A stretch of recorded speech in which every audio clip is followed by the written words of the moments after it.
All right, Forrest, welcome to Altitude Diver. This is a very comprehensive course over the idea of altitude diving, but it covers a lot of concepts that are very easily misunderstood as well. And in my opinion, it's probably one of the most misunderstood and least developed topics in diving as well. So we're going to go through a lot of key pieces of this: why altitude diving, where altitude diving, some key components of understanding altitude diving. We're going to go through a little bit of math. We'll talk about some gas density as well. So the value to you in this, for us, is in understanding altitude diving, is understanding the dynamic and physiology and physics that go into altitude diving and how they affect the dive, so that you can have a safer and a more comprehensive dive overall. As we kind of go through this, my qualifications to teach this: I'm an instructor trainer, also a specialty instructor in altitude diving, and dive probably 90% of my dives are probably at high altitude. So overall, if we could, at the end of this course, we'll make sure there is no online paperwork or homework for you in this particular course. We'll do the testing as we go along to make sure we're understanding concepts. And then at the end of it, this afternoon, I will send you a DocuSign to your email for altitude as well. Just go ahead and click through, sign that as well. There'll be some key pieces of that. There'll be a responsible diver. There'll be a medical. There'll be a waiver and a class registration in that as well. So it'll be a pretty full batch of paperwork. If you could, and your MySSI app, if you've logged into that, which you should, if you would, make sure to upload a headshot and put your phone number and personal information into the MySSI app as well. I can't give you a certification. It won't issue. I don't give certifications. It won't issue a certification unless you have all that information in there. Overall, the course dynamic in this is to become a comfortable diver and confident divers. It takes four key ingredients: proper knowledge. We're going to work on that today. We're going to discuss skills. We're going to talk about proper equipment and proper experience. For me, experience is twofold. We certainly help you get experience in diving, but hopefully you have a good experience diving with us as well.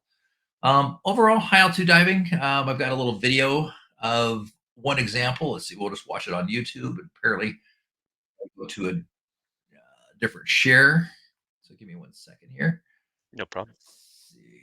Just throw that up on that screen. But I've got an example of high altitude diving in Bear Lake to give you an idea of one location that we really like.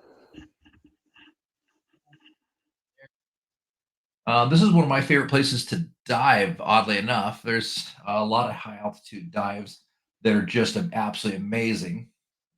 Share a screen, window. This is Bear Lake, and it's one of my favorite places to dive. It's just Wow. great deal of fun. Easy dive. This is just a shore dive. That's Nikki, my blushing bride, out there in the water as well, waiting. But you can see some nice clarity. Not all lakes are like that, where they get that kind of clarity. Nice, easy walk in across the river stones there. Jump a little farther ahead, but you can see just some nice clarity for overall for lake diving. Obviously, Nikki, and then you can see that's my truck over there, and our trailer as well. So you can see very easily how close we were and how nice. And so there's a lot of opportunities for high altitude lakes that a lot of people don't think about. We go sticking our face in the water just to get an idea. We had some nice clarity. Bear Lake's a really fun one in that it just ton of great clarity, and it's limestone water, so it all comes out blue. Hmm. There we go. How The thing interesting. that you might notice, though, in this, that Nikki and I are both wearing dry suits. One of the challenges that we're going to discuss in depth in diving at altitude is cold. The water temperatures are not as nice and not as interesting. The other thing you might notice during this dive is there is not a lot of pretty fish. So altitude diving tends to be more about geological than anything else. And one of the interesting things, there's Nikki back there, about this, you might kind of notice things kind of dripping off rocks. This is a limestone lake. That's why the lake is so blue. All that soot is actually disintegrated limestone. So it gives it that color and it kind of drips off in waterfalls and cascades across. So it's kind of interesting. There we go. See the all that's limestone that's disintegrating. So it makes it a very interesting dive. There are fish in this lake. Let's see if I can find a portion where there was fish. But there's some really neat overhangs. There's some really cool walls to dive as well. So it definitely gives you interesting things to see and be a part of. I don't know if we had fish in this video or not. I don't remember. I honestly don't remember overall. But give you an idea, I'm at 57 feet, and it is 44 degrees. So something just Sheesh. definitely key to be aware of is that diving at altitude, that means diving in cold water as well. So it's one of those things most people don't get or understand, but it's definitely a key thing to be aware of is that cold is definitely going to be a huge factor in everything we do. So the objective today is of altitude is because the reduced atmospheric pressure dives conducted at altitude require more decompression than identical dives conducted at sea level. And so the standard dive tables can't be used as written. So throughout this class, we're going to learn several alternative approaches to determining safe diving practices for diving at altitude, as well as an additional safe diving practices for emergency procedures as well. So put me back on the screen Perfect. here. There we go. So overall discussion, as we kind of go through this, what does altitude diving mean to you, Forrest? How would you define altitude diving? Well, to be honest, it's a little bit of an unknown to me because I got my open water here, or up in Utah at the oh, what is it? The crater? The crater. Yeah, Yeah, yeah. And I assumed that must have been altitude diving because of how high we are up here, but uh, I, I guess maybe it's falsely, but I always assumed it was like the 10,000-foot lakes or whatever. But I mean, really, that's a good question, and I assume that everything is altitude diving out here. But um, yeah, it always means to me getting up really high so that the water is really clear and potentially really cold, and there's probably not, like you said, not a lot of fish. I sort of like it's kind of the expectation I guess I have, but yeah, with all the altitude charts, it's a little bit of unknown territory. So um, I don't really know where like the spectrum starts of like, hey, at this altitude, these lakes, it starts to get really sketchy with decompression, and that's sort of where I'm excited about this class and learning, uh, more about all these tables and how to do the math behind it and figure out what to do to absolutely. approach diving at high altitude lakes. Yeah. There you go. So the standard definition for altitude diving is any dive that's conducted over 1,000 feet. So in altitude. Yeah. So the simple definition. So this class is designed to take and help you understand diving between 1,000 and 10,000 feet. Now, be aware special considerations and additional dive table factors need to be considered for diving over 10,000 feet. And there's separate considerations for that. Where most of us got our information for dive tables is Navy Dive Manual Revision 7, which is the most current one out, 7.1 actually, as we go through this that was published with additional information that's been brought to us by Dan and by other agencies as well. So uh, in the Navy dive tables, as written in Dan as well, they reference the addendum for additional considerations for diving over 10,000 feet. The only challenge is the addendums are non-published, so nobody but the Navy has access to addendums for over 10,000 feet. So just be aware, 1,000 to 10,000 feet is the scope of this class for overall diving. Gotcha. But there's some really great places to go diving that are at altitude. For example, here's a couple quick samples. Lake Tahoe, Mm, 191.1 square miles, max depth at 1,600 feet, but it's at 6,200-foot elevation. Redfish Lake here in Idaho, 5.1 square miles, 387-foot maximum depth at elevation of 6,500 feet, with a typical visibility of 110 feet. Yellowstone Lake, wow. 7,760 feet of elevation, 131.1 square miles of lake with a maximum depth of 419 feet. A typical viz anywhere from 20 to 60 feet as we go through that. So it's definitely a lot of opportunity for altitude diving out here, and we have great opportunities for that. But the simple definition for that again is anything 1,000 to 10,000 feet above altitude. So the value to you is, as we kind of go through this as well, is the majority of inland diving is altitude diving and can present additional risks that may not be as simple as diving at sea level. So this course is going to prepare you for those additional challenges and provide you the ability to plan and execute dives from 1,000 to 10,000 feet overall.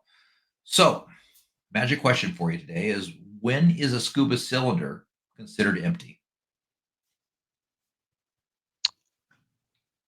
I always like to have a safety net, but uh, of at least like 500 psi left. But when is a scuba cylinder considered empty? Uh, I mean, I would think zero. But am I wrong? Well, 0 psi certainly would be one idea, but in simple terms, when the outside pressure matches the inside pressure. Oh, yeah, actually, yeah, that makes sense. Yeah, So we think about it. If this were an empty glass of water, it would be empty when there was nothing in it, and the outside pressure matched the inside pressure. There's some same amount of inside as outside, right? So sure. that's when a scuba cylinder is considered empty. So your scuba cylinder is empty when it is equal to the absolute pressure. And that's going to be a term we're going to use a lot. The absolute pressure. So, and there has to be a difference in pressure for air to flow in or out of a cylinder. Okay. Yep. So there has to be either a negative pressure in the cylinder or positive pressure in the cylinder. And I'm sure at some point you've taken a bag of potato chips from lower altitude to high altitude, right? Hmm. Or a bag of whatever that's sealed, right? What happens to it? What happens when Expands. Yeah, Yeah. exactly. So obviously we start kicking into what's called Boyle's law. And I shouldn't say what we call it is. It's Boyle's law. It's a basic law of physics. It says when the outside pressure decreases and the inside pressure will increase. So as pressure decreases, volume inside increases. As pressure increases, volume decreases. Right? Simple enough. And that's what's happening in Makes potato sense. chip theory. As you go up in altitude, outside pressure is decreasing. And so the outside forces are, since they're decreasing, allowing the internal pressure to increase. And that you get that tightness on the bag, right? To eventually it can pop, right? That makes sense. So your scuba cylinder is also considered empty when at the surface when it reaches an equal atmospheric pressure that you're at as well. So for sea level, that'd be one atmosphere, 1 bar basically. Yeah. Where bar and AT are an exact for period of discussion, we'll consider them to be equal. So when it reaches 1 ATA, when it's here in Idaho Falls, when it reaches 0.8, 0.82, 0.83, right, atmospheric pressure internally, it'll be the same as external. So if we take that same empty cylinder to an altitude of 16,000 feet, you're a pilot, so you get this. Hmm. That's half ATA.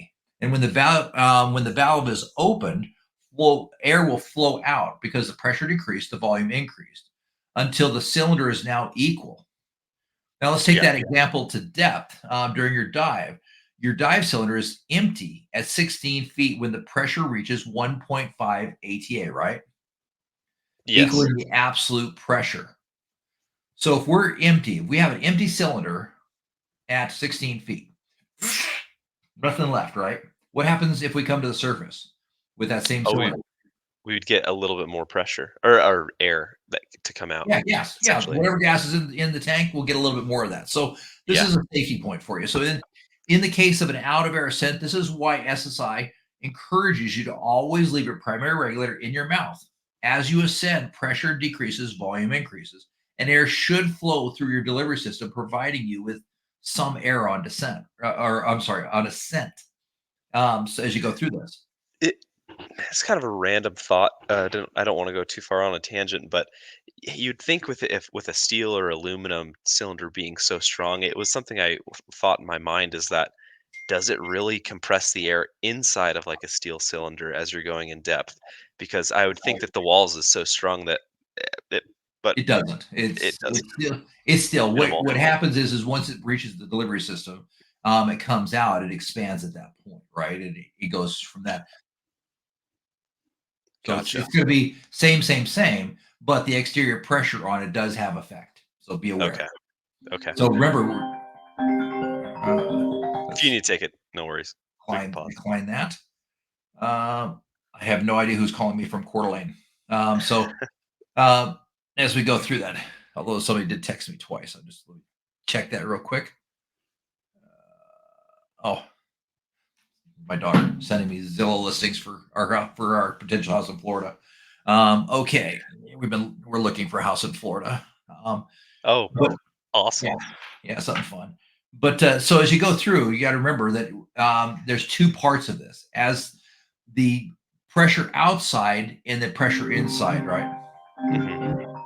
So, let's see. Send him there we go. Perfect.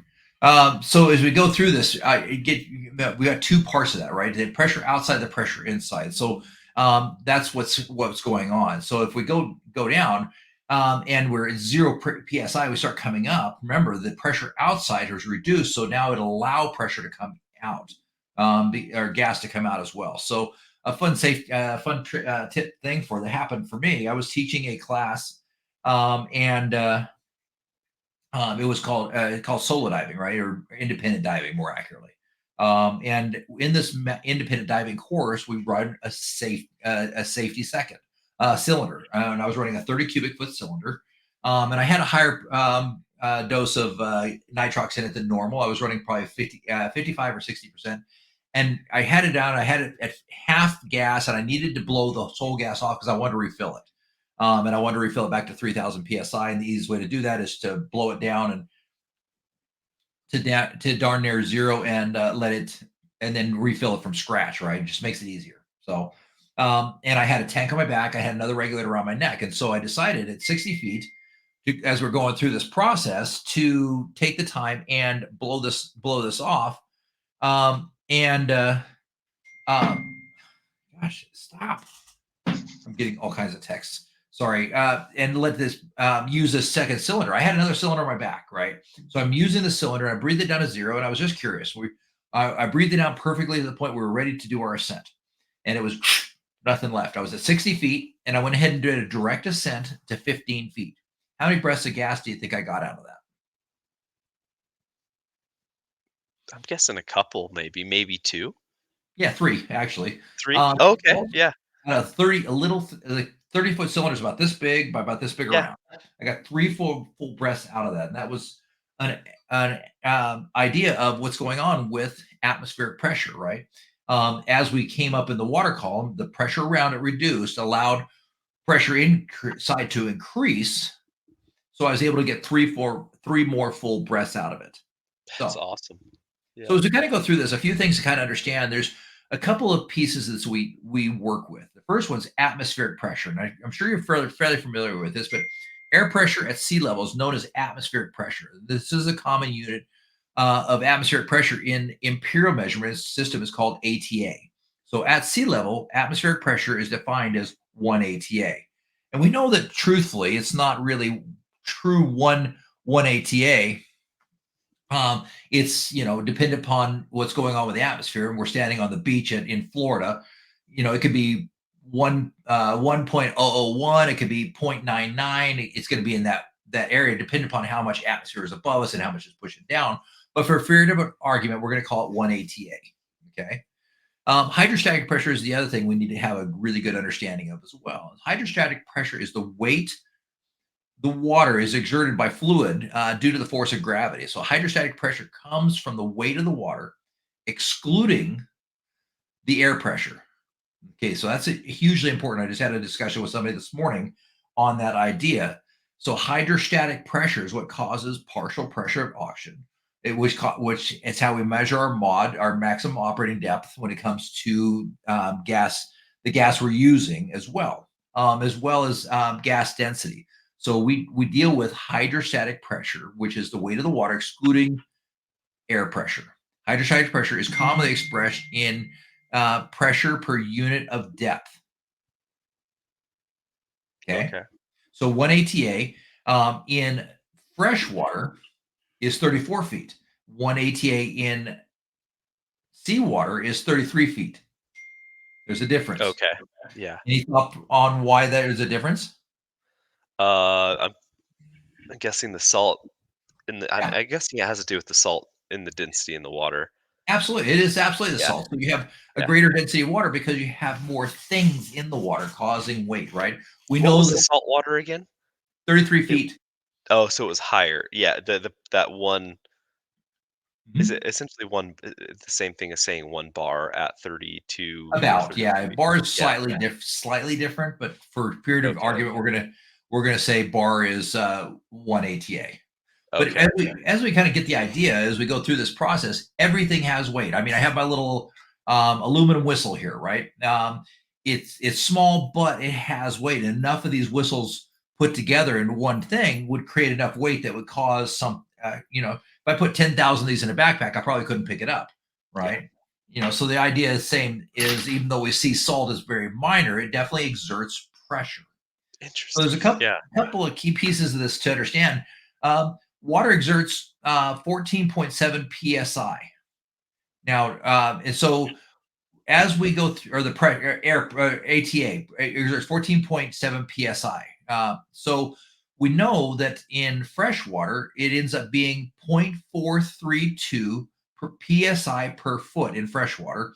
In salt water, it's 0.445 psi per foot because of the additional salt that we're dealing with, right? So it's a little heavier. interesting. And as you go through SSI, those are two numbers that I would definitely take a note and I would write down 0.432 for the pressure that freshwater exerts, and 0.445 is the pressure that saltwater exerts. Okay. The reason I say take those down is because SSI talks about those a lot overall. Now, there's a third pressure we need Give me to be those numbers real absolutely. quick. Absolutely. 0.432 is freshwater. 0.445 is saltwater. And is this, the weight per Yes. square foot or PSI per foot. The okay, yeah, pressure per foot. Not so much the weight, but the pressure. okay. Now there's a third pressure. So we talked about absolute pressure. We talked about hydrostatic pressure. There's a third pressure that we as divers are pretty involved in. It's gauge pressure, right? And so gauge pressure is primarily used for the diver's information system, right? For your dive computer, whatever that might be, right? Whether you're using a wrist-mounted dive computer, you're using a console-mounted dive computer, whatever kind of dive computer you're running, that's where it comes in. It's using gauge pressure. So gauge pressure is primarily used for your information system, and gauge pressure does not take into account atmospheric pressure. So in other words, the specific pressure being measured does not include the atmospheric pressure. The depth gauge is calibrated to read 0 at sea level and measures depth in feet seawater. The air pressure gauge will read 0 when the cylinder is off and all pressure is out, other than the ambient pressure, of course, and is out of pressure in the hose as well. So cylinder pressure is measured in pounds per square inch or bar, if you're in Europe. So that's how we go through this process, and and we have to understand that gauge pressure is important, and especially when it comes to our math, we're measuring in our math gauge pressure, not atmospheric pressure total, if that makes sense. And we'll get Yep. to that a little bit. But as you look at that and you wonder, wait a minute, my computer is reading 0. Why is that? Because it reaches gauge pressure. Right? When you're at the surface, it says we're at 0. And as I go down, it starts giving me a different pressure, right? A different Mhm. depth. That's because it's reached gauge pressure, not atmospheric pressure. Makes Make sense. sense? Yep. The So, whole concept of, like, atmospheric pressure, as a pilot, we always use inches of mercury, which it's kind of the same concept, just a different number. But sure. like, you were saying, like, bars or whatever, or, um and you're talking about how, like, every day is a little bit different, and I totally understand that concept because we have to adjust altimeter settings and whatnot. But yeah, it's a little bit different hearing. Is bar the metric system? Is that what people It is. use in Europe for? Okay, Yeah, pretty much. atmosphere. I want to say standard was like 10.01 or like or 13 or something like. I forgot what standard pressure is with bar, but yeah, it's not like perfectly 10. No, it's If I not. something. You're Yeah, it's like you're right on the right track. And so for one period of point because four it's so three. close, we're gonna call them Yeah, even, but they're not even. yeah, yeah. Cool. So as we go through this, we need to make sure we have a pretty good understanding of absolute pressure. This is our final piece of this. So the term absolute pressure is used to describe the total pressure exerted on an object. So if you, the diver, are sitting at the surface, you're experiencing one atmospheric pressure, the weight of the atmospheric pressure. As you descend, there is an increase in pressure due to the additional weight of the water, the hydrostatic pressure. Absolute pressure is the sum of the air, the atmospheric pressure, plus the water hydrostatic pressure. So absolute pressure is commonly referred to in bar. The water hydrostatic pressure increases at a rate of one additional atmosphere for every 33 feet of seawater. And the formula determining absolute pressure expressed in ATA is absolute pressure equals depth feet seawater divided by 33 times ATA plus one. So the absolute pressure is simple enough at 66 feet. Seawater would be what? Let me think about this. At 66 feet 3, like Yeah. If 3 after bar ish. Yeah, exactly. yeah. So just to clarify, sorry, just to Mhm. want to double check. At sea level, so to speak, we start at 1 bar Mhm. every 33-ish feet, depending on saltwater or seawater, you increase by 1 bar. So it takes Mhm. about 30. It's the equivalent of the PSI for a square foot of water. When you get to 33 feet, it's added up to about double the atmosphere on Mhm. your body. Okay, You got it. cool. You got it. That's exactly right. So as we kind of go through this, so one of the things we need to be aware of is a couple pieces when we go up in altitude. We need to be aware of what's going on with our body. The first part of that is equilibration at altitude. So upon ascending to an altitude, two things happen. You go up in a plane, you go up to climb a mountain, whatever happens. The body off gases excessive nitrogen that to come into equilibration with the lower partial pressure of nitrogen in the atmosphere. It also begins a series of complicated adjustments to lower the partial pressure of oxygen. This first process, though, is called equilibration. The second is called acclimatization. So, approximately 12 hours at altitude is required for equilibration, and a much longer period of time is equal for full acclimatization, right? So, think about it like this: if I go for a dive and I come up in the water column, I'm in a dive for 60 feet, right? And I come up at the end of the dive, my body is still off gassing the higher partial pressure of nitrogen out of the body, right? So it takes a period of time. So I'm not able to fly for at least 12 hours, right? Hmm. And Dan recommends 24. So it takes 12 hours to create a new dive day. And for additional safety, Dan recommends that we do 24 hours. The reason for that is we're still off gassing nitrogen. If I go flying to 10,000 feet directly after going for a dive, I'm going to have a explosive almost amount of nitrogen trying to come out of the system, and it can actually create the bends, right? Because I've got too much nitrogen trying to come out of my tissue. Well, same thing happens as I go up in altitude, if I go from here to Yellowstone, I've got nitrogen coming out of my system, and it's equivalent as if I'd gone on a dive just prior, right? I can't just drive to Yellowstone immediately and then hop in the water without some sort of effect, right? And realization that I've got nitrogen still coming out of my system, and it's the equivalent to having going on a repetitive dive because I've still got nitrogen coming out of the system. Oh, that So if makes I, sense. yeah, Yeah, exactly. yeah. So it's one of the things that most people don't realize. So I climb a mountain to 10,000 feet from, you know, 3,000 feet. Or I climb Everest, whatever it is, and I start running around when I get up there, and I get sick, nauseous, Hmm. joint pain, dizziness, confusion, headaches. Does that sound like anything else that we've ever heard of in diving? Yep. Like, what would that? What Al do you think that might be? Yeah, I'm the correct terminology, is that just altitude sickness? It But in diving, very what would vague. it be? If I came up after a Oh, dive, decompression sickness. Yeah, yeah, yeah.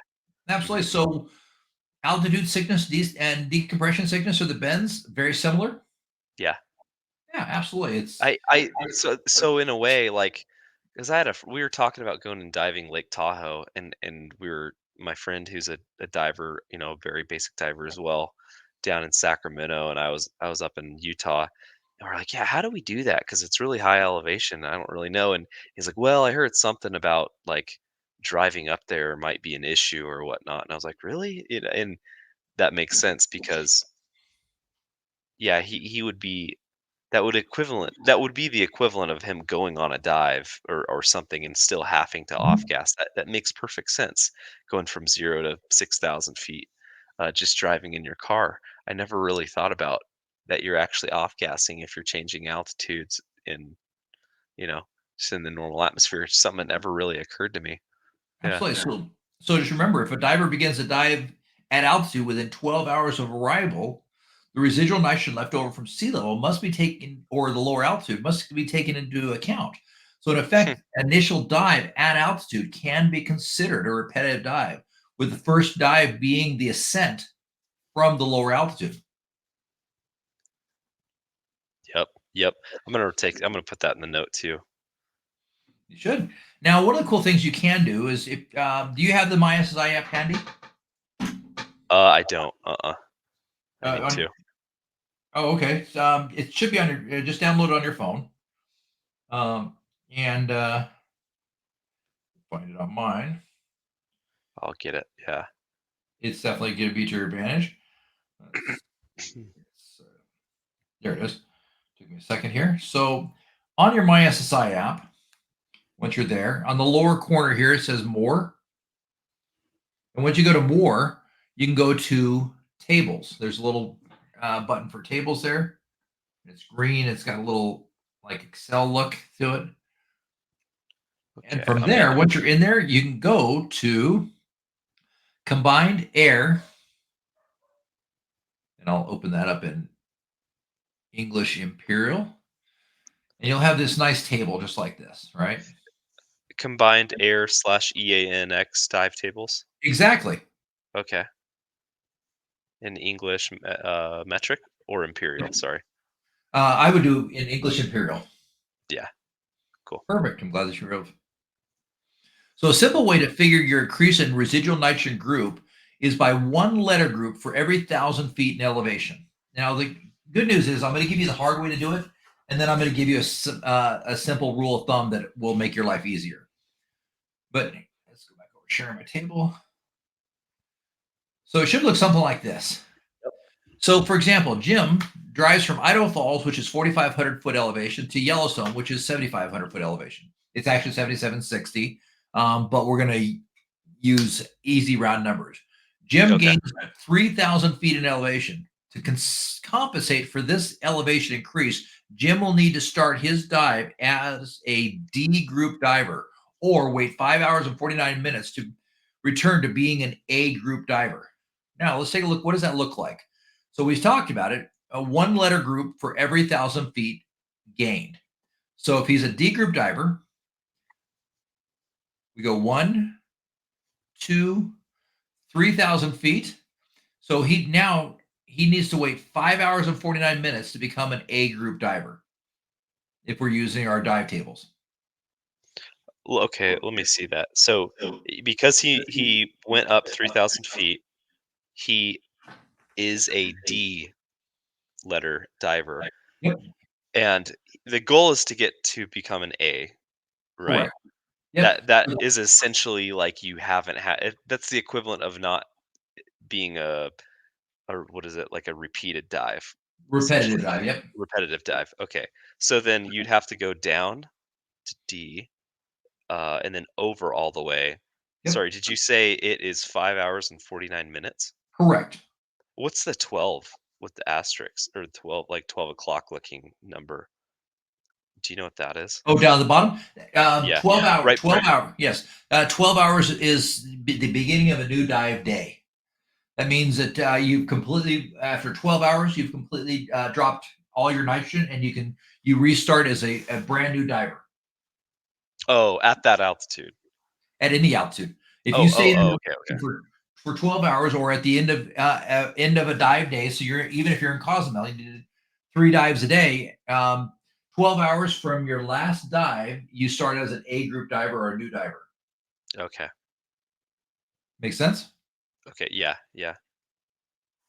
So that's how we do that. And that's one way to figure this out. And it's a, pretty simple way. You can use the dive charts to go along with this to give it an idea of where I'm at in my dive day and how much residual nitrogen I have. Okay. Makes sense? Yep. Now, on the idea, and we'll jump back into that in just a moment. Some of the other cool things to be aware of is with altitude presents some other interesting ideas. And so in the wintertime, we get this great thing called ice. And once you become a dry suit diver, um, doing ice dive certifications is a lot of fun. And diving under the ice is one of my favorite hobbies and pastimes. I teach ice diving and I enjoy it thoroughly. There's a picture of Nikki and I for Valentine's Day one year. We went when 20. This was the photos actually from 2018, but instead of February 4th. But this was our Valentine's Day on in 2018. We went to Strawberry Reservoir, which is 8,600 foot elevation, and we went ice diving together. This is me under the ice on a line. There, you're just kind of hanging out in the ice. But ice diving is definitely a lot of fun, and it's a specialty we teach here. You just have to remember to be dry suit dive certified first, because you have to have at least 10 dry suit dives before you can go ice diving. But amazing, amazing thing to do, that's for sure. Wow. To go through that. So just a quick review of Boyle's Law, just so we have a clear understanding. One of the things most people don't get Boyle's Law, right? And here's a simple way to think about Boyle's Law. This is just a simple kitchen sponge. And the reason I like this kitchen sponge is that the dark blue represents oxygen, the lighter blue represents nitrogen. So we're really about 21% oxygen, about 79% nitrogen, right? Most people think, they say, wait a minute, as pressure increases, it decreases the size of the molecules. It doesn't. What it does is it decreases the size of the space between the molecules. So as we go down to 33 feet, what ends up happening is we have the same amount of molecules. There's not any, as they squeeze it together, there's not less sponge here, right? There's less space between in the air pocket, right? So the space between the denser particles has become less. And the same thing, we go down to 66 feet. It's the same as squeezing 3 molecules in the same space as 1 molecule.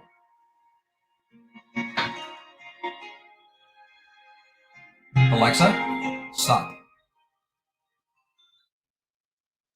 I'm not sure why I'm getting Disney princess music, but that's interesting. Um, but it's squeezing everything into the same space, and that's what Boyle's law really does. So, is at the surface we have one ATA, right? The size of the molecules is one size. At 33 feet, we have twice as many molecules in the same amount of space. At 66 feet, we have 3 times the amount of molecules in the same amount of space. The molecules we're dealing with are not getting smaller. The space between them is getting smaller. Make sense? That makes sense. Yep. Okay. So that's really what's happening with the air and gas that we breathe. Is as pressure increases, volume decreases at a constant temperature. So that's Boyle's law. And so, interestingly enough, the story behind Boyle is late 1600s. Boyle was this crazy physicist, and he lived in Scotland. And what he was doing was he was putting snakes in contained metal tubes, putting them on a string, and throwing them in the ocean. And what he did is he pulled one up way too fast, noticed that a tear of blood came out of its eyes. And so he theorized that there was a pressure increase and decrease as he went through this process. Okay. Now, about 11 years later, independently and unknown from each other, there's another scientist. His name was Marriott, and he was a botanist of all things. And he added the idea that all this has to happen at a constant temperature. So Boyle's law basically states that as volume increases, pressure decreases. As volume decreases, or as pressure decreases, volume increases. Marriott's the one that added at a constant temperature. So it's important to note that temperature does take a factor in this, but Boyle is not the one that added temperature. It was Marriott. Oh, Makes sense. interesting. Yeah, yeah. So question number one for you today on Boyle's Law, just a review. At sea Mhm. level, a flexible gas-filled container is submerged to 33 feet. At that depth, it has a volume of 1 cubic foot. What will the volume be of the container if it's brought directly to the surface? It's 1 cubic foot at 33 feet, Mhm. seawater. What happens if it's brought to the surface? It should be 2. Exactly. Yeah, yeah. Should be Exactly. double. Yeah. Absolutely. Absolutely. So 1 cubic, one of the things to be aware of, and that gets really confusing for a lot of people in this, is that what happens at altitude? Does an altitude make a difference in that? So my question to Yes. you is that 1 cubic foot of water weighs 62.41 pounds at sea level. Okay. With me? Yep. How much does that same amount of water weigh at 5,000 foot elevation? It should be the same. It is. That's Yeah. exactly right. And that's where it gets confusing for a lot of people. They're like, well, wait a minute, the atmosphere pressure is different. Well, yes and no. Yeah. It is the same, but where it doesn't change is at depth. So what is the sea level equivalent depth? Let's talk about that for a moment. So we talk about the theoretical depth at sea level. At 5,000 feet is 0.832, which is about a 16.8% difference between altitude, right? Mhm. If we looked at that. So one atmosphere at sea level, 100% at 5,000 foot elevation is 0.832. So it's about 16.8% difference, correct? Correct. With me so far? Perfect. So our actual depth in feet freshwater would be 34 feet.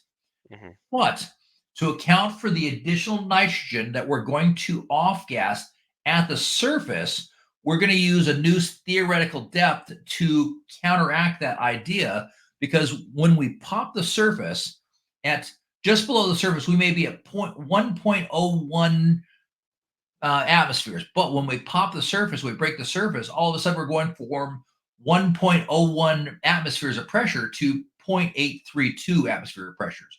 So it was Oh. 16, almost 17% change in depth in pressure. So all of a sudden, that nitrogen that we talked about, like if we went from a lower altitude to a higher altitude that's off gassing, now we're off gassing 16.8% immediately. And another way to think about it is if I was in an airplane at 10,000 feet and it's pressurized to 2,000 feet in the cabin pressure, right? And suddenly I lose containment within that pressure, right? What Yep. happens? I have an explosive decompression, right? Yeah, yeah. You're That's just gonna be bad stuff, popping. right? Yeah. So if you're in your plane, your fancy 16 passenger plane, you guys are at 30,000 feet. You're pressurized to 10,000 feet.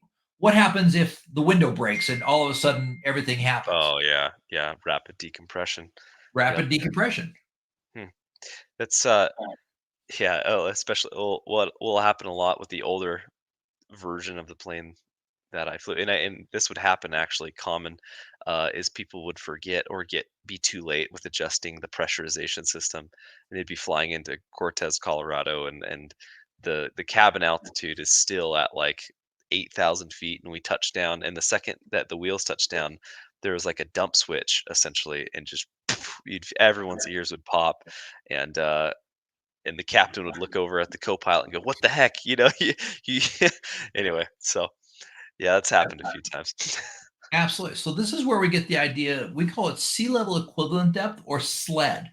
And the reason we're using Yeah. sea level equivalent depth is, as we can see, the actual depth is 34 feet, 68 feet for 3 atmospheres, 102 feet for 4 atmospheres. But we have this explosive decompression where we're suddenly off gassing nitrogen a lot faster than normal. So The what we second do that is you come up to the surface. we set up a safety margin, if you will, on what's called sea level equivalent depth, and we use a deeper depth. So we say, okay, I'm on gassing nitrogen at a rate at 40 feet freshwater, 80 feet freshwater or 119 feet freshwater, so that when I come up, I'm have 16% less nitrogen in my system to account for the sudden increase of 16% less atmospheric pressure. Does that make sense? Yep. Yep. So that's why we So, use that. so essentially, if the altitude was 8,000 feet, you could just look at the difference of pressure. Like, say, I don't know what it is exactly, but say it's 20%, and then you could just build in a 20% safety margin, add 20% to the actual depth, and just run those numbers and pretend that those are the numbers. Is there a way? Do some dive computers give you the sled depth, or is this all you just have to remember? Like, So you have to do the math no, before. you need to, if you're using manual calculations, you need to do the math ahead of time. But the good news is most dive computers, they don't give you the sled depth, they give you the actual depth, but they take into account the atmospheric pressure. And they say, oh, okay, so the atmospheric pressure is this that I started my dive at, and he's at this depth. And they go ahead and make that calculation and they reduce the amount of non decompression limits that you have available to you. I see. So they Yeah. apply it to the algorithm, not to the physical depth, because the physical depth is the physical depth, right? Yeah. If So you I'm won't at see it directly, but it'll adjust the no deco for you. Yeah, exactly, and or your or essentially deco, lessen it up. yeah, Yeah, yeah. it'll adjust the algorithm for you accordingly. Because Okay. remember, if I'm at Ryder Reservoir and I dive to 100 feet, I'm not actually diving 119 feet. I'm diving 100 feet. My maximum operating depth for the gas that I'm breathing, for example, if I'm breathing nitrox, is the same. The gas density that I'm breathing that I need to be concerned about is the same. That's The true. all the pieces of that I need to be aware of that are concerning, none of those change. What changes is the pressure differentiation between subsurface and surface. So if That I makes sense. utilize a deeper depth for my dive planning based upon the altitude that I'm at, then it makes it so that I'm able to surface safely without having explosive decompression. It makes sense that it seems like the entire issue revolves around the idea that the pressure of the water is the same, but the atmospheric pressure changes, at altitude. So Mhm. essentially, yeah, your diving numbers and the depth and the pressure from the water is the same at 10,000 feet. It doesn't care because of gravity versus, yeah, partial pressure. That it makes sense now. Why when you go up, but it's all connecting in a way that makes a lot of sense. There you go. Well, Yeah. perfect. And that's a big concern that a lot of people don't get. So why use a sea level equivalent depth? So while the weight of the water is equal, no matter where you're at, the atmospheric pressure is different. If the diver sets their value, so I use something called a gradient factor, and on my computer, and what it says is 100% M value, the maximum value. Anything above maximum value, you're going to get the bends. Anything below maximum value, you're safe. Okay. Now, what we do is, as more advanced divers, is we set a gradient factor on that, and what that means is I'll only go to 85% of my potential max. Okay, of M value before it says I get the bends, because I realize that as I dive, and I like pulling a big computer out. This I don't actually dive with this, but this is just my teaching computer. But all dive computers are basically the idea. So, Forrest, at what point does this computer take into account my age? It doesn't. It doesn't. How about my physical fitness level? No. How about my max ability to inhale and exhale oxygen? My critical pressure differentiation of my lungs, how strong my lungs are. Yeah. Nope. Doesn't take that into fact. How about how I'm feeling today? Nope. Hydration? Nope. Huh. Hmm. What the hell good is it? Right? I mean, same thing, just more advanced. Yeah. Yeah. Yeah. Exactly. Do Same either of answer. these things care about me at all? Do they care if I had a fight with my wife last night? Nope. No, not at all. In fact, I didn't have a fight with my wife last night. Yeah. Yeah. Um, but they don't care about you. So the idea is basically you need to understand the first challenge with dive computers is they don't care about you. They've got a general algorithm that's based upon the least common denominator across a value. Now, how you stack up against that is varied, right? One of my favorite movies. There's this movie called Stealth. It's a flying movie. You probably know it. Hey. Um, with Jessica Alba and I think it's Jessica Alba. I don't remember. Anyway, no, it's not Jessica Alba. It's another one of those pretty young lady actresses. But anyway, it's about stealth airplanes, and they're talking about the one pilot is going to do this direct dive towards his target before he launches his missiles, and he's going to get to a G factor of like 15, right? At passing out, and the commander looks at him and says, "Hey, statistically saying, only a nine, or he said, what do you say? 95% of pilots who do this are going to pass out." And he looks at him and says, "Commander, if I went to the stats that I was only in the bottom 95% of my class, I wouldn't be flying this special plane." So, think about it like that is there are people above average, there are people below average. I'm going to mute you for 1 second. Hold on.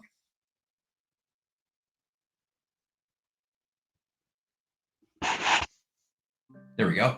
I had to tell Alexa to turn my lights back on. She turns the lights off at 9 a.m. every morning. It's annoying. But anyway, so the idea is that all of us are different. There are those pilots out there. There are those people that they're well above 95%, right? As we start reading things like shadow divers, we realize that there's divers out there that could dive to 240 feet on air. And they made it out. They survived. They lived, right? And there are divers out there that will try and do a 200-foot dive on air, and they will die. Right? Yeah. Sheck Exley they said he was extremely nitronarcosis resistant.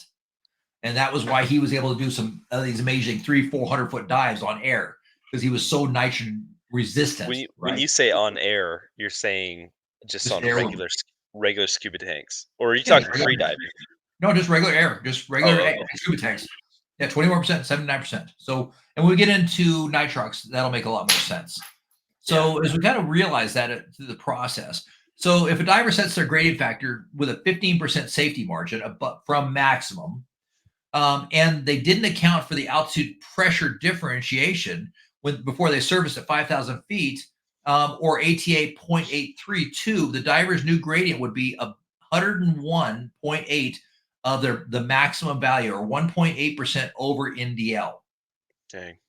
So the risk of DCS is extremely high. So let's go back and look at that chart just for a minute. So as we kind of look at this idea, 0.832 altitude, if I set a 15% safety margin, which 15% safety margin is pretty typical.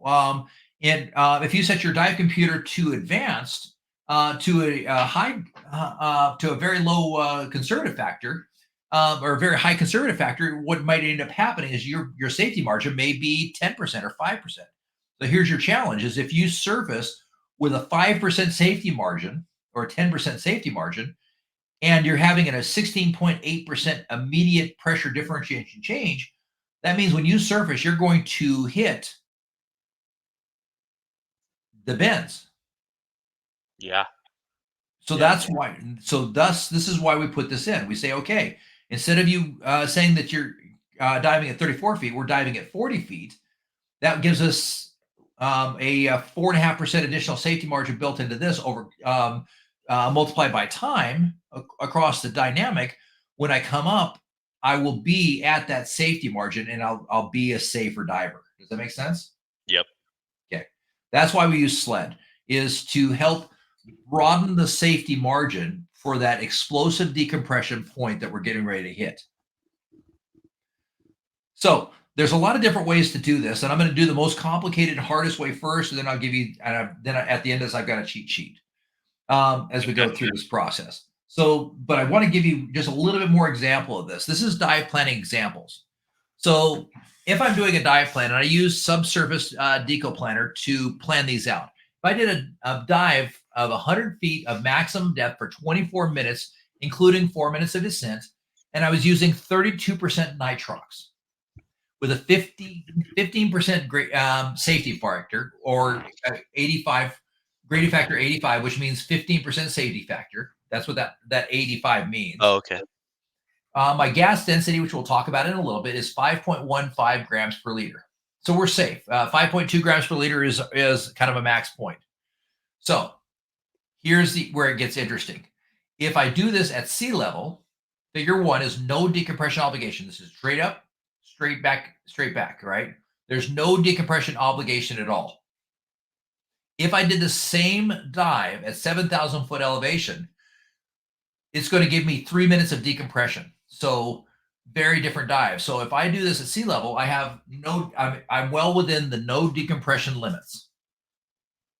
If I do the same dive at 7,000 feet elevation, I am going to absolutely break the non-decompression limit, and I'm going to go in, and it's going to become a decompression dive, which means that if I go above this 20-foot ceiling and I don't spend 3 minutes at that ceiling, I'm going to absolutely positively get the bends. It's not a question of if, it's a matter of if I can get the chamber fast enough. Yep. So there's your kind of breakdown of that. So let's look at the math for a minute. There's a couple of different ways to do the math. The theoretical depth calculation for altitude diving. So samples should be calculated on the sea level equivalent depth table using atmospheric or hectopascal pressure units. Note that most common dive tables rely on a minimum hydrostatic cap of 1.0 atmospheric pressure. So the way we can do this is we divide the atmospheric pressure by divided by the current atmospheric pressure. So if I'm at let's see, 864.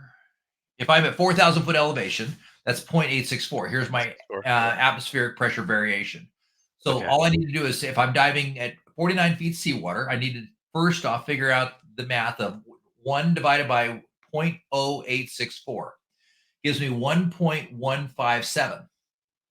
So now I can multiply my feet seawater by 49, gives me 57 feet. So easy enough, as we kind of looked at the example up here, we can say 0.832 atmospheric pressure for 5,000 feet from 1 atmosphere gives me a 16.8% change, right? That's all we're saying with this in just more complicated way. There's also a pressure altitude variation table. Now, by the way, if you do find this online and you find the Navy dive table version, there are typos in this. So I'm happy to send you over a corrected version of this. But there's a standard pressure altitude variation table for standard. But you and I both know that pressure has a variation based upon weather patterns, based upon clouds, based upon how hot it is, how cold it is, right? Yeah. So what we can do is we can download a simple app called Altitude, right? Or barometer. I'm sorry, not altitude, but barometer. And I've got this. If as well, like, do you have this one? Oh, I just wanted to add in. I don't, but that I will. Is density altitude is like almost complete, and that's something I always wondered about. Is when we're taking off here, if we're taking off out of Rexburg, we're at like what 4,800 feet ish, more or less 4,880. On a winter day, the airplane feels like, I don't know, it's maybe 4,000 feet elevation. It feels like it's actually at a lower. But here in the summer, I mean, we'll have density altitude days on these hot summer days, where the airplane thinks it's at 7,000 feet. So with this altitude diving, when you pop to the surface, I mean, wouldn't you be going off of the density altitude? Like, which density altitude is the pressure altitude. So you have like the indicated, or the actual distance from sea level, but then you also have to correct it for the pressure altitude, because sometimes the pressure is different. But then you also have to correct that for temperature, non-standard temperature, like 105-degree day, and that density altitude is what the airplane feels like and will perform like, and the engine and the wings and everything that it thinks it's at. It, Sure. the density altitude is what it's feel. So in a Yeah, same that's what we're way, doing. We are using that's what we're doing. Okay, yeah. When we're just using it as a measure in hectopascals, which takes into account weather, temperature, and elevation as well. Okay, So because it's gonna significantly change it. absolutely. Yeah. So I've got this little app called Barometer that I use, and so it was free, a little free app. And so here's the most accurate way to figure this out. Now the good news is with that, with this, we're going to give you a kind of a simple rule of thumb that will get you close enough that for government work. So here's how we do that. So first off, we figure out the station pressure. In this particular case, I pulled it up. It was 0.8353. That was at 4,699 0.2 feet. The pressure at sea level, the closest point, was 0.9927. So we simply divided those across, subtracted 1 for the difference at sea level, and we came up with 0.1586 difference from sea level. We need to make sure to factor this in and get the actual factor in. So we added 1 back in. So we get 1.1586%. So theoretical depth is 15.86% deeper than actual. So a 100-foot dive at 4,699 feet is 116-foot theoretical depth, sea level equivalent depth. So that's the most accurate way to do it is with a barometer where you're currently standing versus understanding what current but you can also see that because we're at the thousandths and hundred thousandths in this, we can always use one atmosphere if we want to make it easy for us. So if you want to get the most accurate, pull a barometer app for your current station as well as sea level and do the math across the process. Now, there's other ways to do this. There's a simple way. There's an app called My Dive Buddy Mobile Calculation Altitude, right? We can click on that. Open link. Let me shorten this. And what we can do is we can pop over here and say, okay, I'm diving Ryrie, which is 5,108 feet, up 5,108 feet. And I'm going to be doing a 60-foot dive, calculate. And it'll use the tables and it'll say, okay, your theoretical depth is 70 feet instead of 60 feet, seawater. Use this depth when planning your dive. The depth of your safety stop should be 13 feet. The surface air pressure is 0.8287. So that's one way of doing that, is using the My Dive Buddy app. It's simple, easy way to do it. But here's the good news. The simplest way to do it, if you're at Yellowstone, you do not get your cell phone reception at all. Simply add 3.5% for every 1,000 foot of elevation. Oh, okay. And it comes out very, very close. So for quick idea, for dive planning, to get an idea of where I'm diving, how I'm diving, what's going on, if you're diving 5,000 foot elevation, simply add 3.5% for every 1,000 foot of elevation gained. That's 18.5%. Yeah. Yeah. And then that is the percentage that you need to add to your actual depth of like for your for dive planning purposes. Now the nice thing is most dive computers already take that into account for altitude as you go along, but understanding for your dive planning and saying, okay, how long can I be at 60 feet at this, right? What's my dive plan look like? You can also use dive planning software. I use Subsurface Dive Planner. It does a really good job for my dive planning. And there's also a sea level equivalent depth table that you can use as well. And here it looks like this. So you can say, okay, I'm at 5,000 foot elevation. A 60-foot dive is equal to an 80-foot dive. Okay. Yep. And as you can see, we can do some math on that real quick, and we say, okay, wait a minute, how's my 5% adding up? So 60 times 1.18 equals 70.8. So it's in the ballpark. Okay. So it gets you close enough for government work as well. So 3.5%. There's another thing that I keep skipping this in this class, and I keep meaning to add it. The other thing to as we kind of backed up and we talked about, let's see, 32. As we talked about, should we put it back up here? Here we go. Figuring out time to wait before dives. Another easy number to remember is, give yourself 2 hours for every 1,000 feet of elevation you gain before a dive.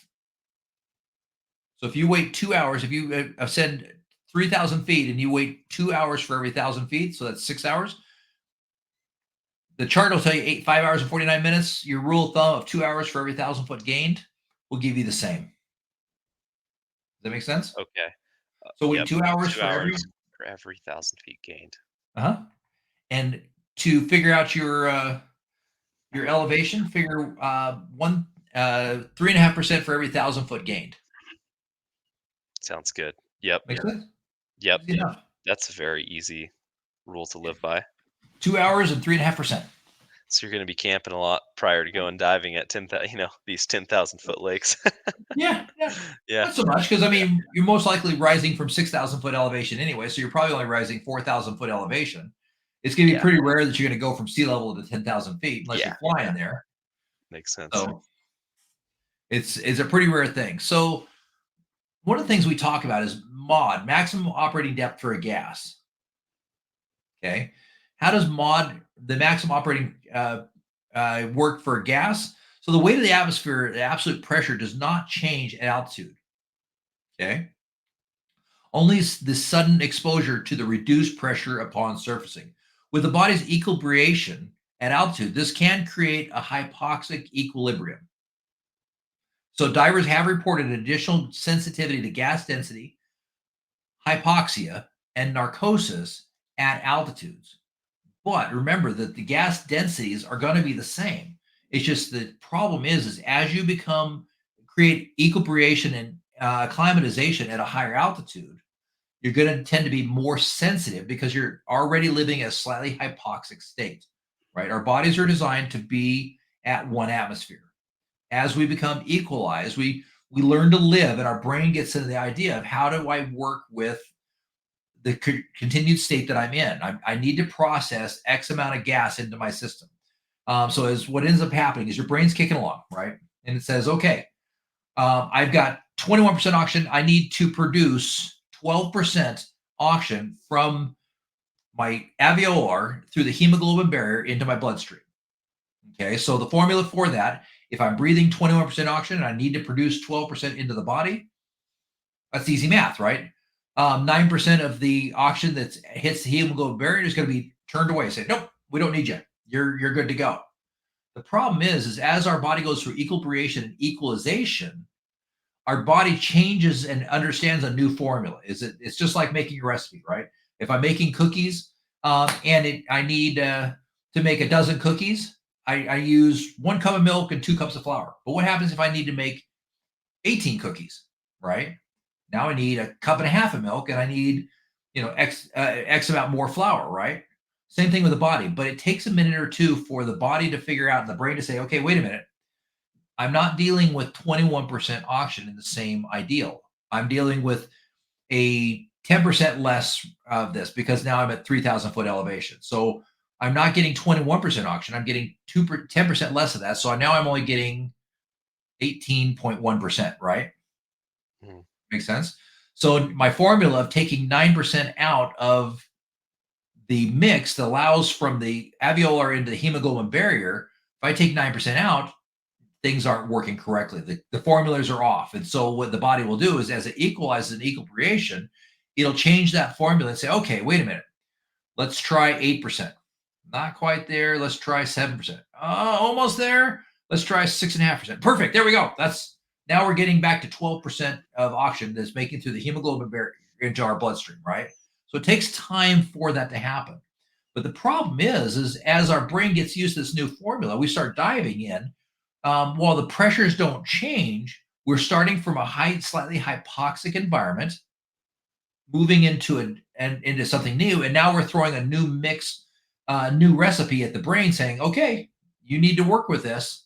And while the pressures don't change, we become more sensitive to it. We become more sensitive to things like hypoxia, narcosis, as well as the effects of gas density. Does that make sense? Yeah.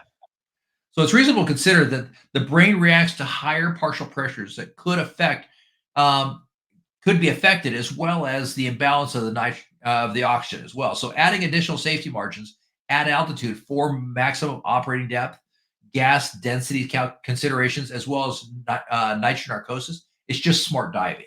So if you know that you're prone to nitrogen narcosis at 100 feet, and you're suddenly diving at 7,000 feet, Maybe you just get used to shallowing that up. Instead of saying 90, 100 feet, let's just stick at 85 feet, right?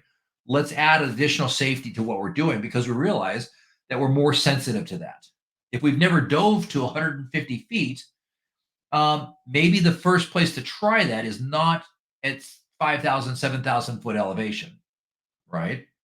Um, we want to build up to that and build up a tolerance for it before we do it, right? Or if we're used to diving 150 feet at sea level, maybe not coming up to altitude and suddenly doing our first dive to 150 feet. Maybe that's not a good idea. And while the rules and the math don't change, our sensitivity to them do. Make sense? Yep. Yep. So just be aware that being a little shallower is a good idea. So what about sac rate or surface air consumption? Is that affected at altitude? Actually don't know much about that term. Like, I think I understand what you're talking about, but How I've much never heard gas we that go term. through? Oh, okay, okay. At altitude, I would think it would be the same. It is. There isn't really any evidence that sac rate is affected. Now, acclimatization to higher altitudes can place the body in a state of hypoxic equilibration. So just be aware. Yeah, With the new balance of O2, it is reasonable to consider that sac rate could be increased as well because our body is processing a new altitude and a new formula for processing the oxygen in our body. So again, adding additional safety margins at altitude for your sac rate is just smart diving. gotcha. Okay. Other things to consider, I'm going to skip nitrox because we're going to go through a nitrox class at a later point. Yeah, yeah, yeah. So review of Boyle's law. Now that we've talked about altitude, I'm going to put this on the screen for you so you can read the question with me. So a flexible gas filled container now is submerged at 34 feet freshwater at an altitude of 3,000 feet. At that depth, it has a volume of 1 cubic feet. What will the volume be when it reaches the surface? Good question. So you're gonna have to take in. So you said 3,000 feet at the surface. So there's going to be a little bit of a rapid decompression, so to speak. So 3,000 is 0.896. What is that? Mhm. 11-ish percent. Uh, so it's going to be, what is that? 1 point, not 1.3. Well, okay, well, let me think about this again because we're at 1 bar underwater. We're at 1 bar or 2 bar? Sorry, 2 bar. Yeah, yeah. But let me reread this. Flexible gas submerged at 34 feet, so 2 bar at an altitude of 3,000 feet. At that depth, has a volume of 1 cubic foot. What will the volume be when it reaches the surface? Oh, 2 point. Oh, okay. Uh, it should be D. Yeah, it's exactly right. It is D. Yeah, yeah, yeah. It should be, yeah. But Good job. I'm guess I'm second guessing myself because point it should be 0.896, and am I add 1? Okay, add 0.01 pressure. Yeah, there's no temperature variation in this question, but uh, There is, but there's not. When we start talking about atmospheric pressure and we start measuring that with an actual barometer, that takes yeah, into account temperature as well. I just am confused as to why it's not 2.0, 2 point. Oh no, okay, never mind. I'm off. That makes sense actually. Good Yep, job. 11%. So, as we go through this, what was the most accurate way to determine our sea level equivalent depth or SLED?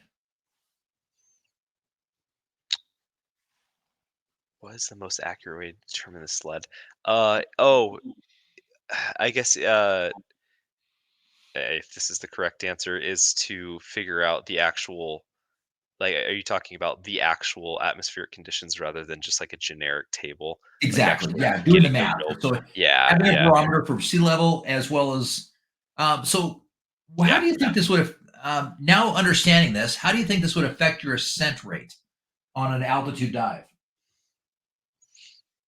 Hmm. How would this affect the ascent rate? Uh, yeah, I don't think it would. I would sorry, in my mind, I would think just stick with normal ascent rates. Uh, but I mean, obviously, you'd want to be doing safety stops and all that. Like that's a different. I mean, obviously, but but as far as just ascent rates, I don't think it would change it.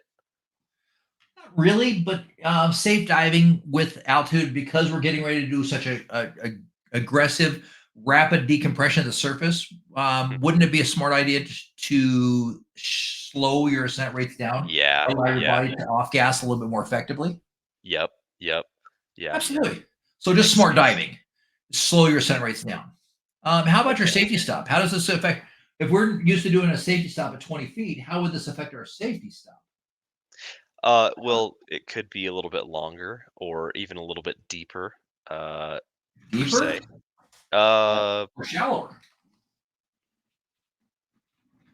oh, that's a good question. Uh, if we're at altitude, how would it affect the safety stop? Would it be shallower because the sea level equivalent depth would be Oh, you're right. Shallower. Yeah, because yeah, to get to 15 feet per se at 7,000 feet, you actually need to get to like say 13 feet would be the equivalent. That actually makes sense. Shallower. Yeah, yeah. absolutely. Huh. How about additional considerations for traveling after diving at altitude?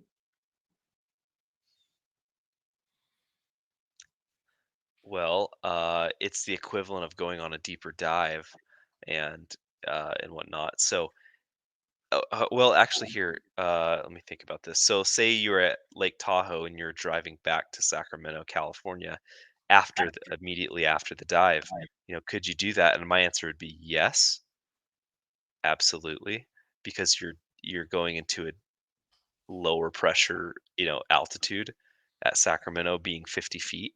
Let's But if you're going up to a really high or flying an airplane or increasing elevation, you'd have to be very careful.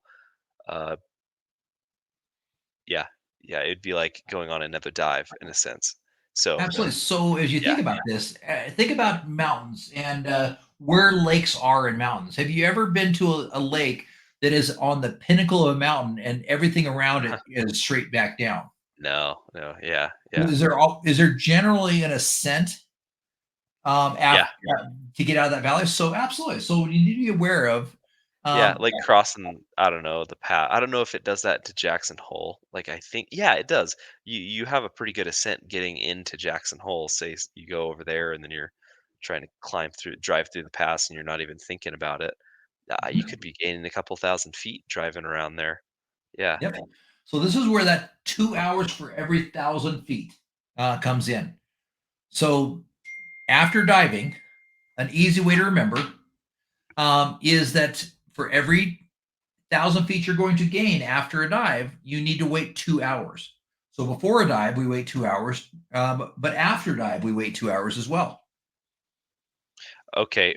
Sorry, can I hear this one more time? You're saying every 2 hours. Sorry, wait 2 hours every 1,000 feet of what exactly? Of ascent.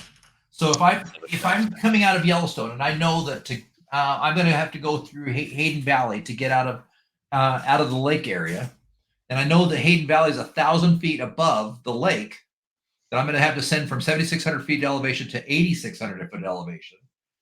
I need to wait 2 hours before that dive, Oh, I see what you mean. Yeah, yeah. or before that drive. I'm sorry, not Or before yeah, that the dive. drive. Yeah, yeah, yeah. So before the dive, if I realize that I'm having to travel from 5,000 foot elevation to 7,000 foot elevation, I'm going to wait 4 hours before I dive. That way I start my dive fresh, right? Yes, yes. Or plan accordingly, right?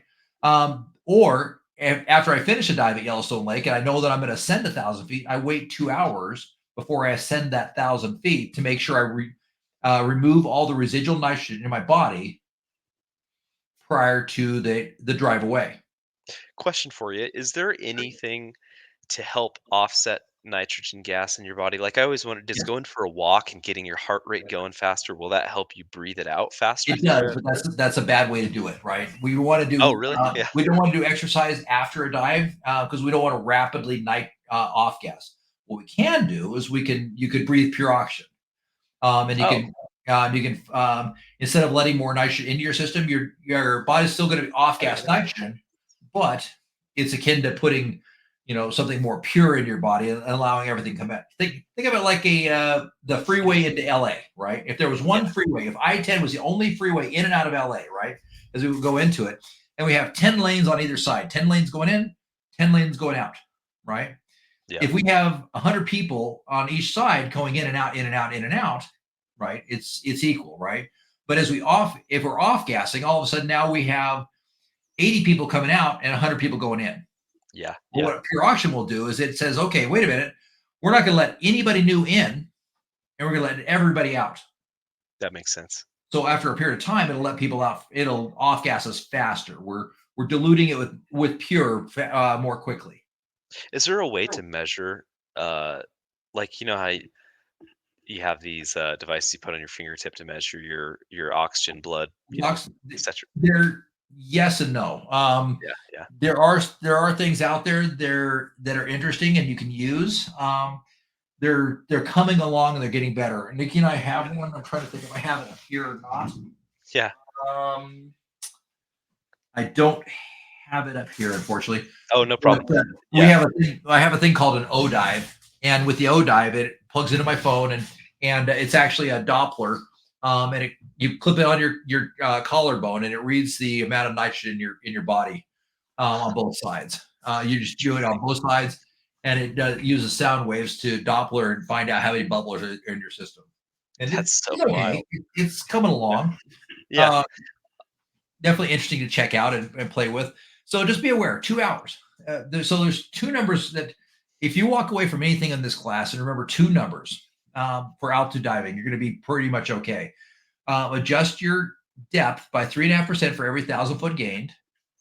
And before and after a dive, wait 2 hours for every 1,000 feet you're going to either gain or you're going to gain.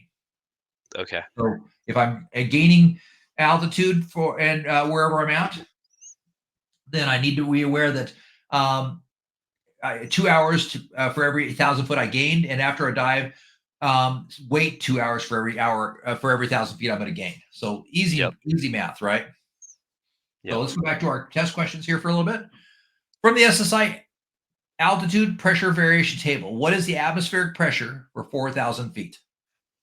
0.864. That's exactly right. Yeah. A diver On a plans standard day.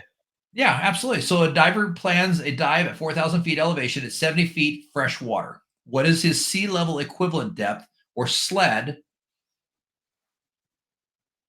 4,000 Okay. foot 4,000 foot. at 70 feet. So 0.864, 70 feet. So, uh, real quick, that would be, I'm going to pull out a calculator fast. 864. And you have multiple choice on your screen, by the way. Oh, yeah. So is that, let me think, that's about, 14, 13-ish percent increase for the actual sled. So 80. Yeah, I'd call it C, 80. Absolutely. Now we can also do that with a 3.5%. So 4 times 3.5 equals 14%. I'm going to do So that because I got to get that in my mind. So 70 4. times 1.14 equals 79.8. 0.5, 14. Yeah, 14 times. Yeah, yeah, okay. If you use the Yeah, it was C like 9.8. Yeah, yeah, it's like the same as 10 feet. Or if Yeah, you use the altitude pressure variation table, it's 13.6%. yeah, So you can do 70 times 13.6%, or 70 that times makes, 13.6%. yeah. 70 That's times. kind of the way I did it. Yeah, but I like the quick rule that 3.5% per 1,000 feet gained. Absolutely. Makes it nice and Yeah, easy. Three and a half yeah, percent in 2 hours. If you can walk away with any two pieces in your information, use those. Now, Forrest, if you like this kind of stuff, we do teach a science of diving class as well, and it's one of my favorite classes to teach because I go through all this information in a great deal more depth. It talks about the physiology and the effects on the body as well. So, kind of a cool class, something to think about. I like science of diving quite a bit. Yeah. So, there's a couple other things we need to worry about, right? Henry's law is one of them, and so Henry's law is insanely boring. And this is kind of a brief idea of Henry's law. So Henry's law basically says that at a constant temperature, the amount of given gas dissolved in a liquid and it is directly proportional to the partial pressure of the gas at any equilibrium. Right? It gets pretty boring.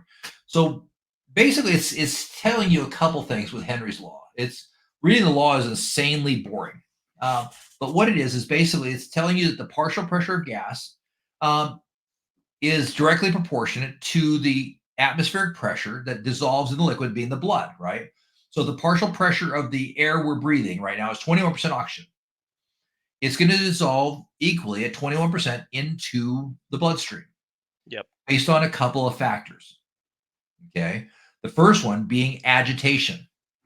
So when I talk about agitation, what I'm talking about is how fast the heart is pumping along, how fast the blood is moving, right? Make sense? Yep. So 21% will dissolve into the bloodstream equally, depending upon the agitation, how fast my heart is beating, as well as the temperature. The colder the temperature, the faster it will dissolve into the bloodstream. Now, this is important for a couple of reasons. So, as we start diving down, we realize we're breathing 79% nitrogen, nitrogen being the primary precluder in diving or challenge in diving. That's what causes our non-decompression limit is the amount of nitrogen, right? We can only uptake so much nitrogen before we have to wait and pause before we off gas this nitrogen, right? And go into decompression. That's what non-decompression diving is Yep. we're getting to a point or staying within a point that will allow the nitrogen to come out of our tissue compartments into the bloodstream without becoming dangerous. Simple enough? Yep. Okay. So that's what we're talking about. So if I get down to 33 or 34 feet fresh water with 79% nitrogen, my partial pressure of nitrogen increases to 158% or 1.58. Okay. Does that make sense? Okay. Yeah. You're tracking with me so far? So if I'm at 34 feet fresh water, 3 feet seawater, my body is intaking the equivalent of 158% nitrogen or 1.58 parts of partial pressure of nitrogen. Makes Okay. sense? Yeah. So that nitrogen will dissolve into the bloodstream based on a couple of factors. The first one being the agitation, how fast my heart is beating. Faster heart, uptaking more nitrogen. Slower heart, less nitrogen. Okay. The other piece of that is as well is that cold.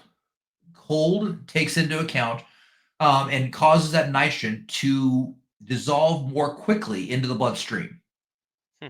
Makes sense? So as the gas gets denser, it's able to get into the small pores faster and more easily. That makes sense. Yeah. Okay. So those are the two key piece takeaways I want you to take from Henry's law.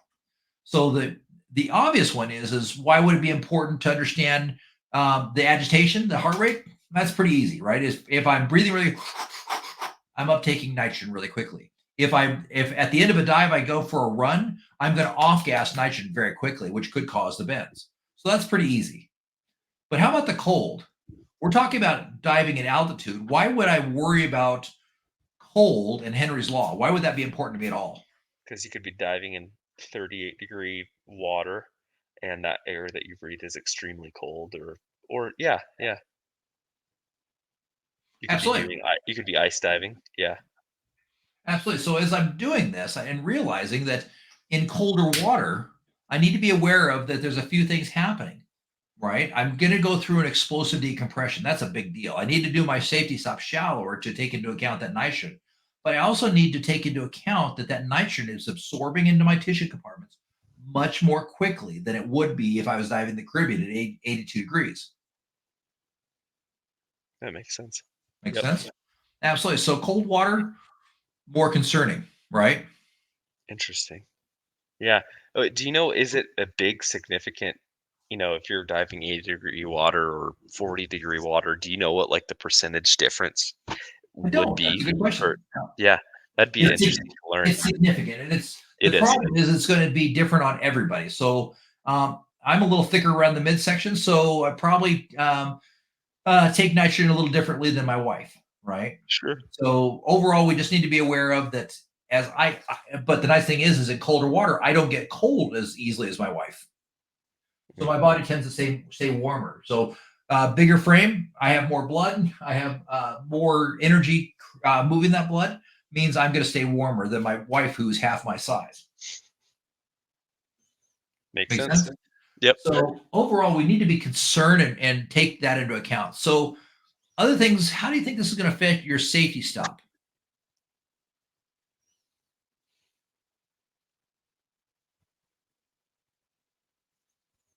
Well, if you're diving in really cold water, and you are intaking more nitrogen, the first thing that comes to my mind is that these safety stops are really important because there's so many different factors that could throw things off in your body that you're just it shows the importance of a safety stop. I think secretly in my mind, I partially think, is this really necessary? But it really shows like, man, you really do need to do these just because you don't quite know. I feel like uh, there's so many different factors that could lead to excessive nitrogen or issues, and but I don't know if that's quite the answer you're looking for. Um, it would be the answer be a longer safety stop. Yeah, absolutely. If we're getting colder, take a little extra time at your safety stop. Safety Simple. stop, Yep. Yep. because of the sled, we definitely want to adjust our safety stop.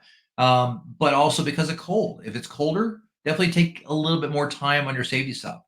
Okay. Remember, safety stop length should be increased to account for the rapid decompression difference between below the surface and above the surface. But they also need to be increased because now I understanding in colder water, I'm on gassing more nitrogen than I was anticipating.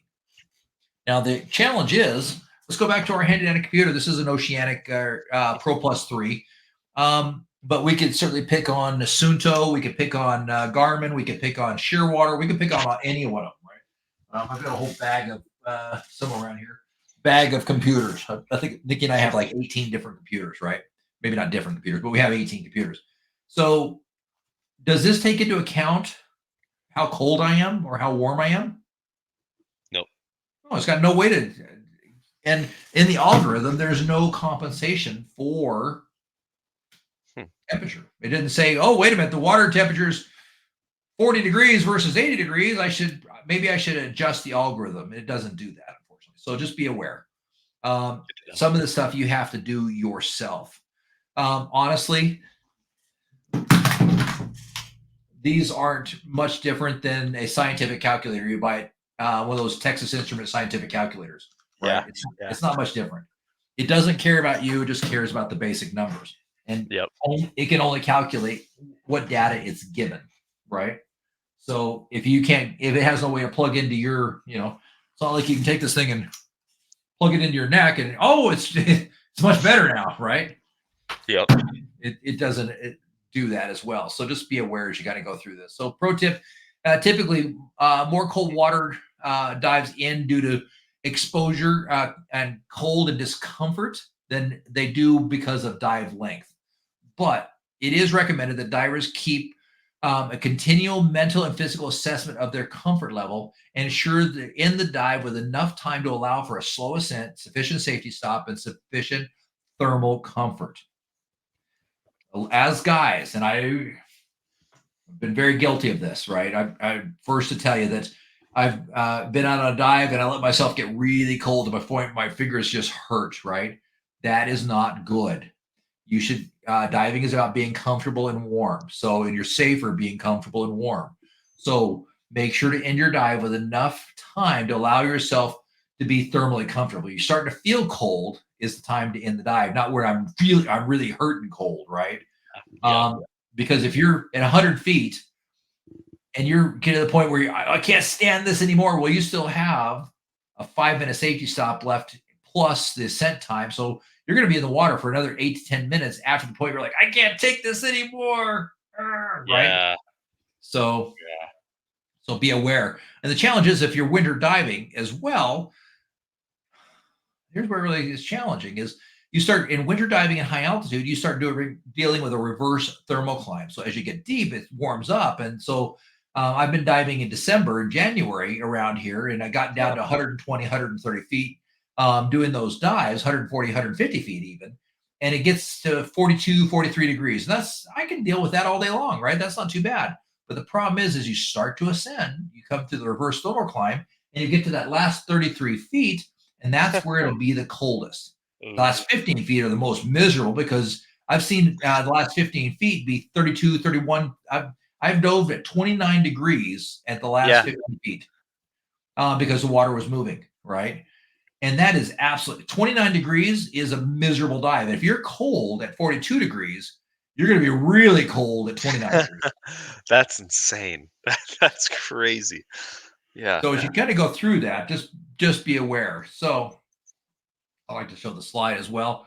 So um, the benefits of dry suit diving is that you are able to stay warmer. It makes for a much nicer dive. This is me out diving in a dry suit. There's the ice. That's me holding a giant piece of ice above my head and ice diving. So the benefits of diving in a dry suit is you stay dry. You can add additional thermal comfort and thermal layers underneath to stay warm. You can add heated layers underneath. You can wear dry gloves. The other things to be aware of if you're going to be diving, make sure you have a shelter you get to because there's plenty of times I've dove where the air temperature was 5 degrees, zero, -5 degrees. Jeez. Having a shelter to get into definitely makes a big deal, especially dressing and undressing. Having warm liquids is a huge deal as well, and hydration. One of the biggest concerns with altitude diving, oddly enough, is hydration. More Hmm. people get dehydrated at altitude diving because they don't drink enough water. Cheers. Yep. Cheers. Wait, and what is the effect of if you're really dehydrated and you go on a dive? What is the biggest, I guess, that pops into your mind? How is that going to affect your body? That's a great effect, a great question to bring up, and quite timely as well. So the Yeah. way to think All right. about it is, Yeah. so the blood is the conveyor belt of the body, right? And it's our job with hydration to keep that conveyor belt well lubed so it's able to do its thing. It takes good oxygenated air out, and it brings the carbon dioxide and it brings the nitrogen back out, right? And so if we don't lubricate it well, the nitrogen is still going to absorb into our tissue compartments. But if we're not well hydrated, it's not going to be able to transport that waste, that carbon dioxide, and that nitrogen back out of the system as quickly and as nicely as we would like it to do. That makes perfect sense. Yep. So you want to stay nice and hydrated, not Yeah. overly hydrated, but well hydrated to the point the body's able to do its job. Hmm. So I want to talk briefly about gas density, and I think we'll probably get into this a little bit more when we do our follow-up class on nitrox. But I want to talk a little bit about the gas density because gas density is a very underutilized and under discussed topic, and it's huge. So as we start talking about gas density, let's talk about the work of breathing. What do you think the work of breathing really means? What does that mean to you? Just the amount of effort it takes to breathe. Yeah, exactly. The energy it takes to breathe is exactly right. Yeah. So if the gas becomes more dense, how do you think this might affect your work of breathing? It would require more effort to breathe. Absolutely. Yeah. Absolutely. That's exactly right. So worker breathing is an integral of pressure as a function of volume that's used to measure the effort required to breathe. So a high worker breathing means it takes more effort, measured typically in energy or joules, to draw breath. Now, a measure of volume, typically in liters. So a high worker breathing results in increased CO2 production. Oh, And makes sense. Yeah. yeah, Yeah. absolutely. And that CO2 increase can result in things like hypercapnia, narcosis, as well as loss of consciousness, among other symptoms. Make sense? Yeah. So, I mean, in a way, when I was describing that issue of kind of like lightheadedness. I always wondered if there was an underlying cause of my body working too hard, or maybe I was just too tense the entire time and I was building up too much CO2. But Both. yeah, yeah. So as we start talking about gas density, and this is going to bring everything around for you. So gas density is a measure of the mass per unit volume, measured in grams per liter, or G/L. Okay. So a high gas density means a given volume of gas weighs more and takes more effort to move, resulting in increased work of breathing. So increased gas density also skews pressure gradients between breathed and arterial gas, carbon dioxide, CO2, resulting in further decreased CO2 off gassing, efficiency, and recurring systems that result in further complications. So as we build up this grams per liter, this high gas density, it weighs more and it takes a lot more for it to push out. Now, interestingly enough, where this starts to become a big challenge is the bottom one third of the lungs produce 60% of the body's oxygenation. So the bottom 30%, 33% produces 66% of the body's oxygenation. Wow. The carbon All dioxide, linked. yeah, it's pretty crazy. So the carbon dioxide builds up in that bottom 33% of the lung structure. Interesting. Here's where it gets even worse. We've got a diver, right? He dives in the horizontal position. It's not as easy for the gas to push along a horizontal surface as it does for him to produce up a vertical surface, right? So we're in a diving position, which is the way we should be. The challenge for the diver is now it becomes, because of just dive position, it's harder for him to off gas carbon dioxide already. Now, if we start adding in a high carbon dioxide or high gas density, it makes it even harder for the lungs to push that carbon dioxide, that CO2 out. So now we're doubling up on our problems. Does that make sense? Yep. Now, let's talk about just a little bit of the breakdown of what we're dealing with in terms of gas density. So the air we breathe weighs roughly 1.293 grams per liter. Okay. Makes sense? 1.293. Okay. So let's break that down a little further for you. This will make more sense when we come into nitrox. Oxygen by itself weighs 1.428 grams per liter, and nitrogen weighs 1.251 grams per liter. Okay. Okay, simple enough. As we kind of go down the spectrum, helium, interestingly enough, only weighs 0.179 grams per liter. It's not much of No, a not a difference, lot at but all. And this yeah. this is one of the reasons. There's several, but this is one of the reasons we use helium when we start doing deep exploration diving. Anything after about 130 feet, we should really be going into helium because of gas density. Okay, overall, because it's a lighter gas. Make sense? Yeah.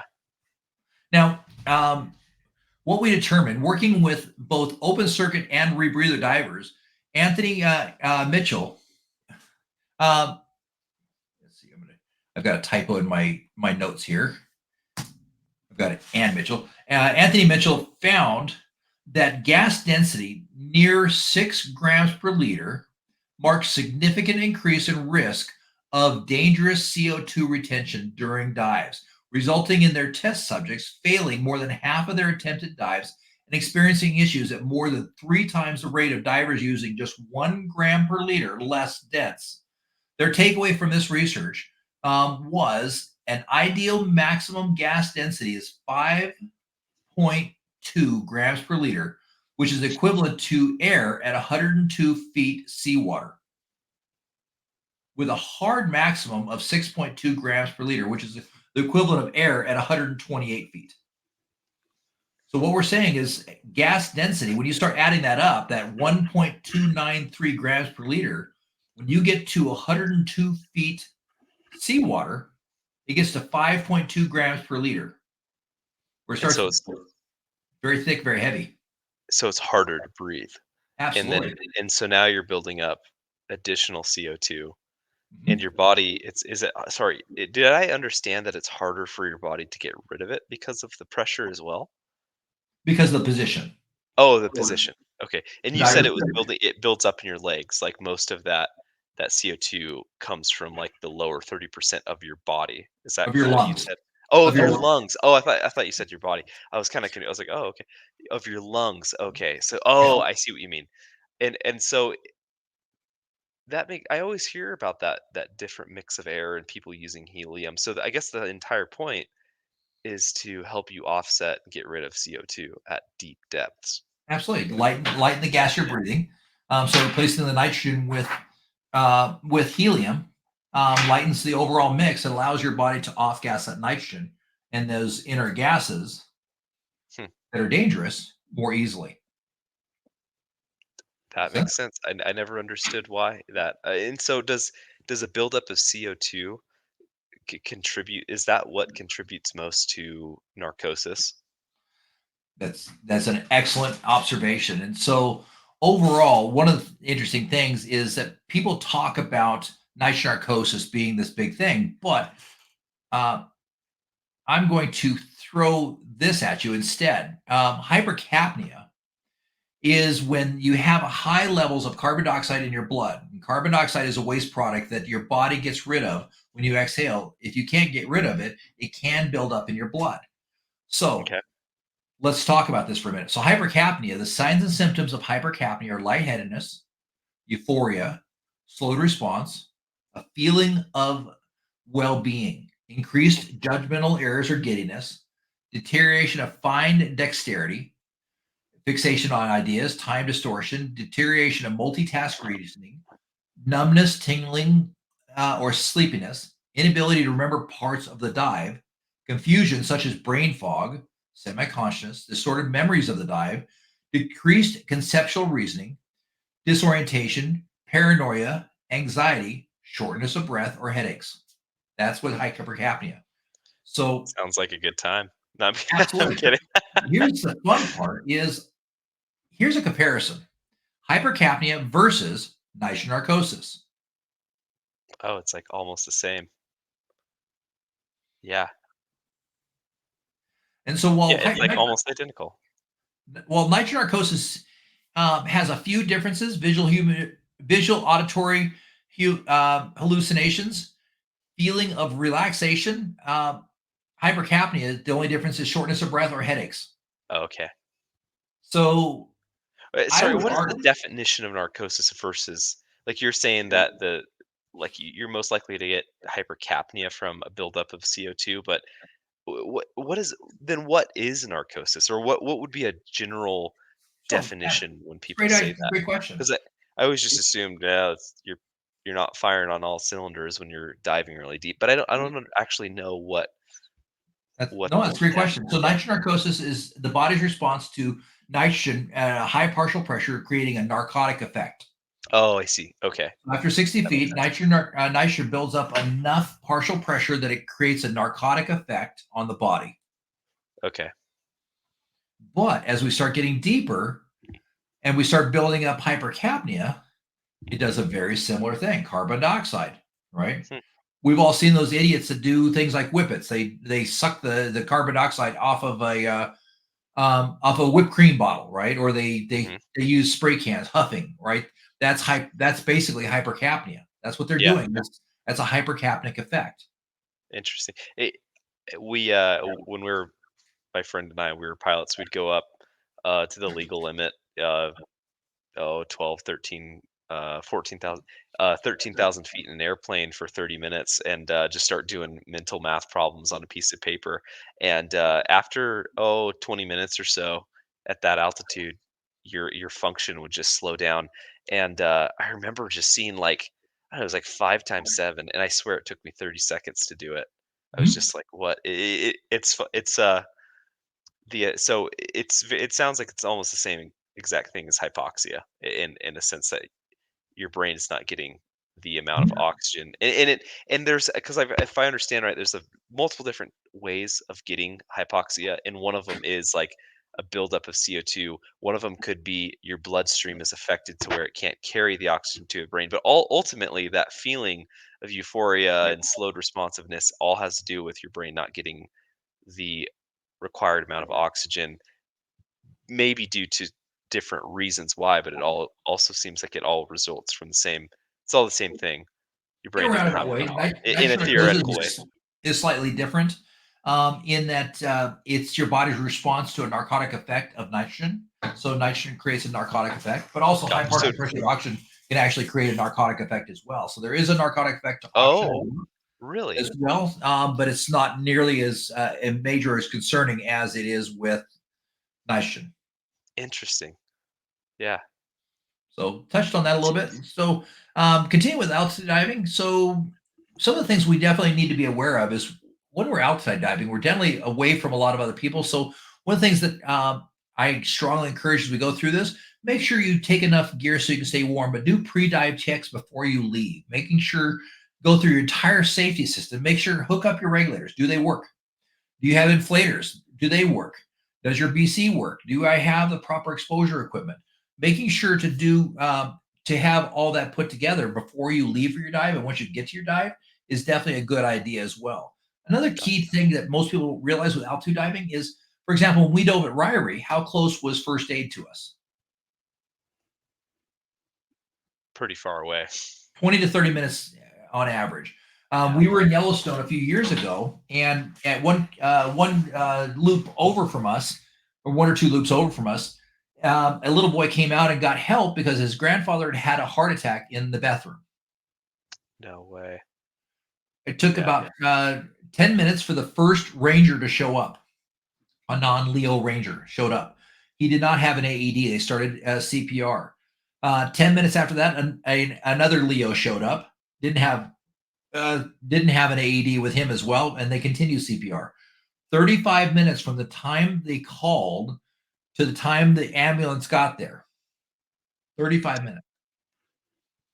The grandfather unfortunately passed away. And so, but two Leos showed up, and neither of them had an AED or proper full first aid kit. So be aware, you're pretty good distance from help usually wherever you're at.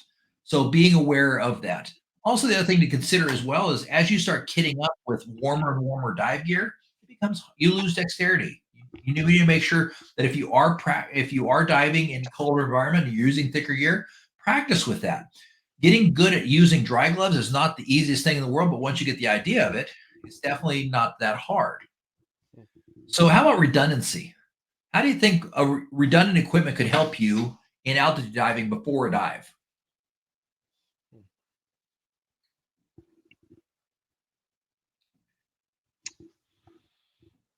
Well, I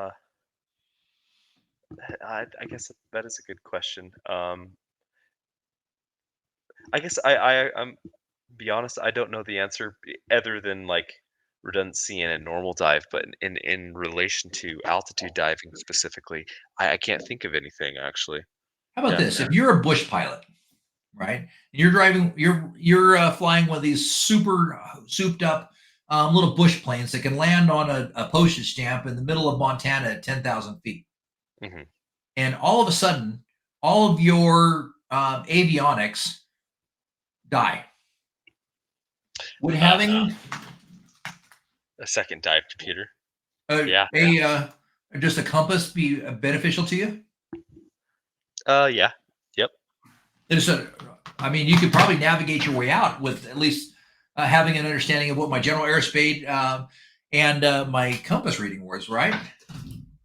Yeah. Well, Yeah. same thing with diving. Having a little bit of redundant equipment. If something goes wrong or something happens, my computer dies. Having a spare battery is probably not a bad plan, Yeah. right? Having a Yeah. if my computer dies during a dive, having some sort of timing device might not be a bad idea, or a second dive computer. I always dive two computers, right?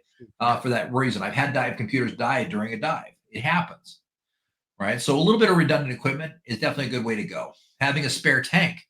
I can tell you, I've had more than one time where I've gotten the water with a tank, and it should have been at 3,000 psi, and I've had it at 1,100 psi. That's a Hmm. short dive, so grab another tank, right? How about during the dive? Any reason to have redundant equipment during a dive? Hmm. Well, I think it's always best to.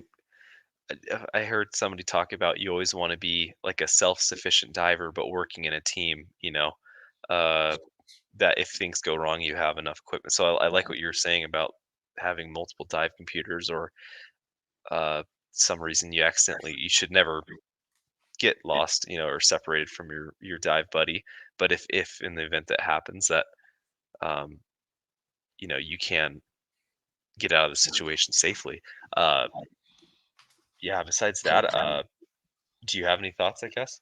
Absolutely. How about a Yeah. spare light? You're dead 100, Yeah. Yeah. 100 feet and your light dies. How about having a second light? Yeah. Yeah. Maybe make it easier to get out of there, especially if it's dark. Things like that. Uh-huh. Second dive computer. How about a knife? You ever drop your pocket knife? You know what? Actually, I don't even have a knife on me. I probably should. Yeah. So if on the surface, just as a Boy Scout, Yeah. you as a young man in Boy Scouting, you ever drop your pocket knife on the ground? Yeah. Of course, right? Well, if you're in the water and you're at 10 feet above the ground and you drop your knife into that soot, you may not find it again, Yeah. right? What if you're in a current and you Oh, drop it? yeah. You Yeah. may not be able to swim back and get it. Yeah. Um, so having a spare knife, two knives is definitely a good idea. Spare SMB. I carry two SMBs and two reels. Here's my story on that. Nikki and I were doing one of our very first tech dives. We were with a friend. We were 150 feet in a heavy current in a very, very low visibility environment in off the coast. They dumped the river in Lake Okeechobee, and it was just shit viz, right? It was just not pretty. And my buddy came along and he says, "You know what I always do?" He says, "I take my SMB and I strap it to my deco bottle, so it's easy to get to." And I'm like, "All right, well, this guy's got 20,000 dives. I mean, I'll listen. I'll try it." Well, Nikki and I were doing our dive. We're 150 feet, and we made the point of doing a deco bottle switch where we were actually handing off, and I handed her my deco bottle, and she handed me as a drill. Right, we're practicing manipulating deco bottles, and so I handed hers, I handed mine, and then all of not long after that, I realized, oh, it's time to launch the SMB and begin our ascent because we were 150 feet in a heavy drift. The drift was about 2.5 knots per hour. Our run time on this dive was 2.5 hours. So from the time we dropped off the boat to the time we were supposed to get picked up on the boat, we were going to travel about 6-7 miles Jeez.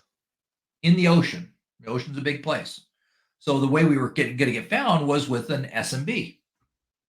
The boat was kind of following along, kind of knew where things were, but they were waiting for us to pop SMBs, right? So I went to launch my SMB, and my thumb got stuck in the reel, and the reel got a tangle on it, and it started dragging me up. Oh. So it dragged me about 40 feet up, and it grabbed me and it pulled me at about 50, 60 feet ahead of them. So I'm 40 feet up and 50 feet ahead of them. I grab my knife, I cut the SMB free, let it fly. No big deal. That was my primary SMB that I pulled off my side, not the one off my tank, right? The problem is what you think is all currents go like this. Well, this particular current split, and they went left, I went straight. Oh, and at the end, you gave the tank to I had the everything I person. needed, but the problem was I Right. went to launch my SMB. I grabbed my Oh, okay. second SMB, and Nikki had it. I didn't have a Yeah, second yeah. SMB. You gave her the tank. So the problem was here I Right. am. Now I'm at 110 feet, and I'm starting my deco, and my deco is going to be about 30, 40 minutes. I need to launch an SMB so they know where I'm at, and I have no SMB. Dang. Luckily for me, oddly enough, big ocean. I came across another diver from our boat that had taken the same current as me, who was on a rebreather. And I told him, I said, "Hey, you and me buddy up." And he's like, "Okay, cool." And I told him, I says, I'm on deco. And he says, "Well, you launch your SMB." And I says, "Well, no SMB." And he's like, "What?" And I says, "No SMB. It's gone, right?" And to cut it free. And he's like, "Oh, okay." So he launched his SMB that he had, and we were fine. And we just did our decompression schedule together and headed up. But it certainly could have been a much worse situation, right? Yeah. So having something as dumb as a spare SMB and a spare reel is definitely to your advantage. I always carry two. In fact, when I drive my dry suit, I always also carry a 250-pound lift bag and a spare mask.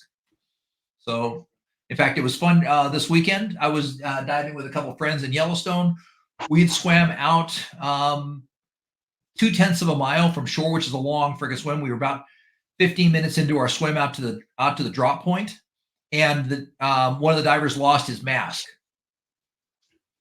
and he's like, "Crap!" And he didn't want to have to swim back to shore, and he didn't know where his mask was. We weren't going to find it. So I reached down to my pocket, I grabbed it. I says, "Well, why don't you just use my spare mask?" And I handed him my mask, right? So he didn't have to swim back. So things happen, right? Yeah. So a little preparation goes a long way as you start talking about this kind of stuff. Another thing to be aware of is making sure that now you're diving cold water, making sure your air delivery system is benefited and rated for cold water diving.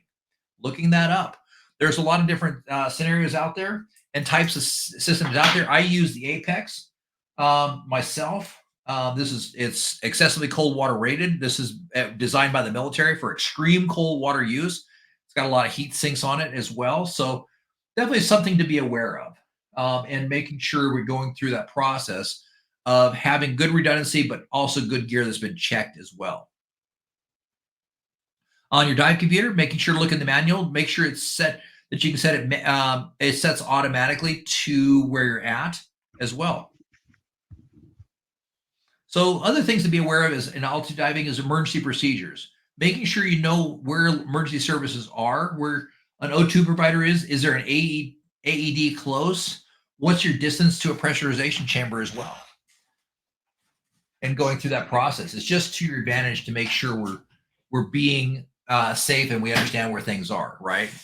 Yeah. Again, one of the key considerations in altitude diving as well is high dehydration. I think we've got a pretty good understanding of dehydration, but it's one of the bigger concerns with altitude diving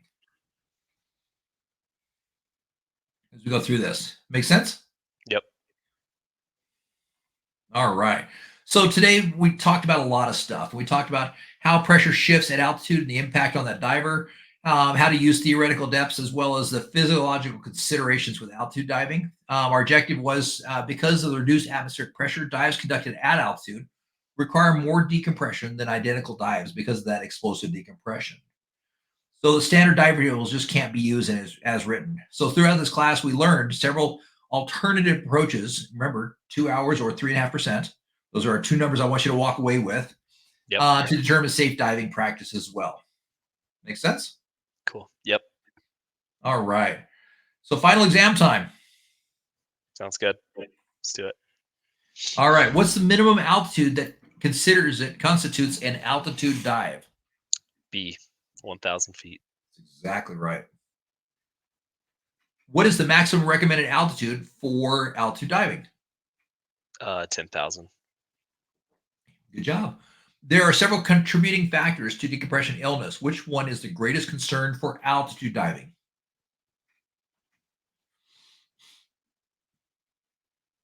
The greatest. Ooh, yeah. Dehydration. Yep. Absolutely. We've mentioned that a Yeah. couple of times. Yeah. Yeah. You can identify all high altitude dive sites by their presence of mountainous terrain. What you can do all of it. Uh, Not necessarily. I mean, yes. But that can be if you're. But there are high altitude. Like no, actually, false. Exactly. Good job. Yeah. Yeah. At sea level, a flexible gas container is submerged to 33 feet fresh water. At that depth, it has a volume of 1 cubic feet. What will the volume container be if it's dropped directly to the surface? B, 2 cubic feet. That's exactly right. Same question, but at an altitude of 3,000 feet. 1 cubic Yeah. foot becomes? That'd be D. Yep. 2.21. Exactly. From the SSI altitude pressure variation table, what is the atmospheric pressure for 4,000 feet? 0.864. You got it. Most common dive tables rely on a minimum hydrostatic cap of blank at the surface. Oh, 1B. Even though I think Exactly. C is the actual correct one. Yeah. A diver plans a dive at 4,000 feet to 70 feet fresh water. What is the sea level equivalent depth or sled? C 80. Yep. What advantage does a valve with a separate outlet provide for an altitude diver? We didn't really talk about this a lot, but why would you want a separate valve? Hmm. A separate valve, or does a valve with a separate outlet provide for? Let me read through these real quick. I would probably venture to say A, Exactly because right. it frees up. Yeah, because the Yep, cold I'm water. gonna save this some of that stuff for our nitrox class. Yep. Yep. What is the preferred method for preventing hyperthermia when altitude diving? Use a dry suit. Yep, exactly. Safety stop depths should be adjusted as you ascend in altitude. True. That's exactly right. You're doing great. A number of water skills are vital to managing risk for every dive. Which of the following skills is most critical to altitude diving?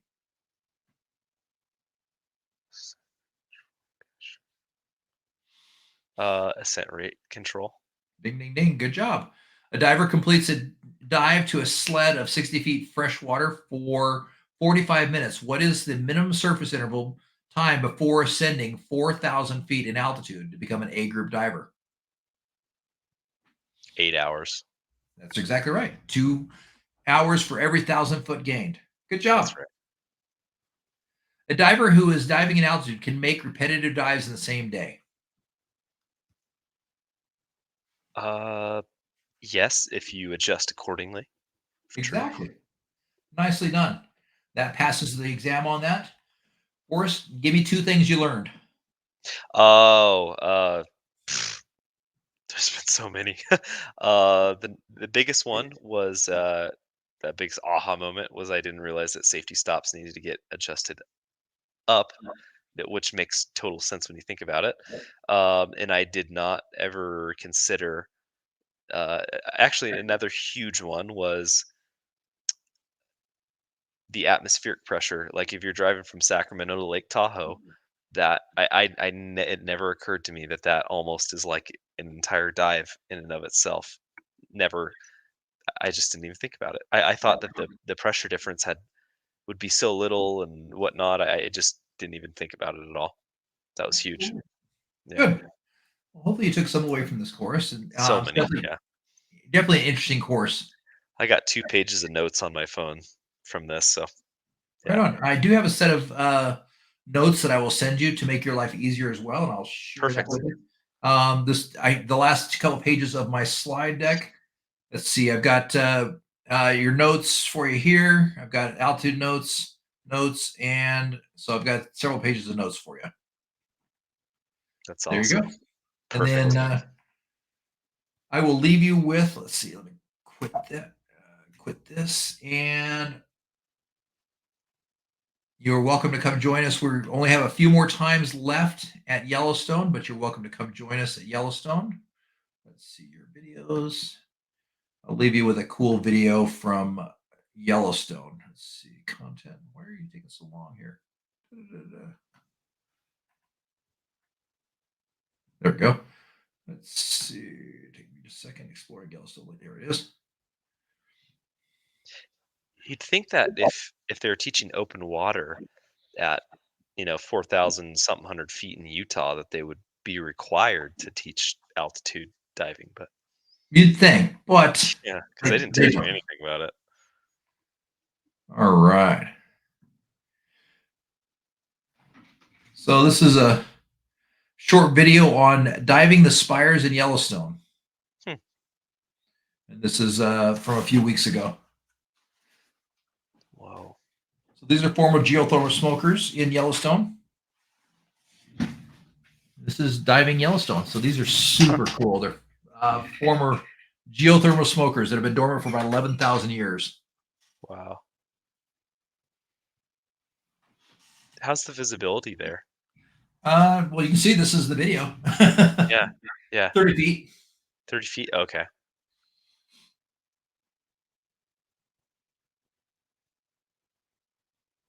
Question: if you and Nikki get separated on accident and you can't see each other, do you guys have your own code to, you know, hey, this is where I'm at, or do you just start ringing, dinging something? We make a circle for 30 seconds or for a minute, looking up and down in all directions, and then we at Yellowstone, what we do is we start doing a circle pattern to see if we can find each other. And then what we do is with a reasonable amount of time, we start heading to shore, towards shore to get out of the boat path, and we launch an SMB. After once we get to 15 feet of depth, we go ahead and surface. Yeah, But that's untypical. That's for Yellowstone yeah, because with Yellowstone, our goal is to get out of the boat path. yeah. Because the problem is that if we launch an SMB at 50 feet, um, it makes us a big target for boaters. They become very interested in us. But I see. typically, what we do is we circle for 60 seconds, looking up and down, and then do a gentle, gradual ascent. Hmm, Is what we do typically. I can't But in believe Yellowstone, that's it's a little different. the So we craziest video ever. That's such a weird for. That's so wild that that's at the bottom of the lake. Huh. very silty. Wow. There's 19 of these that we found. These spiral. Oh yeah, these spires. Yep. Hmm. Wow. Pretty cool. A lot of fish in there. No, No. there are a lot of fish, but they are very, very timid, and we don't see them. Yeah. But there you go. So that's something interesting seeing Yellowstone Lake. That's awesome. Nikki and I think that there's 23 to 24 of them. We know where 19 is. 19 of them are. That's so cool. So Hmm. and that'd be Nikki. We dive side mount mostly. I love it.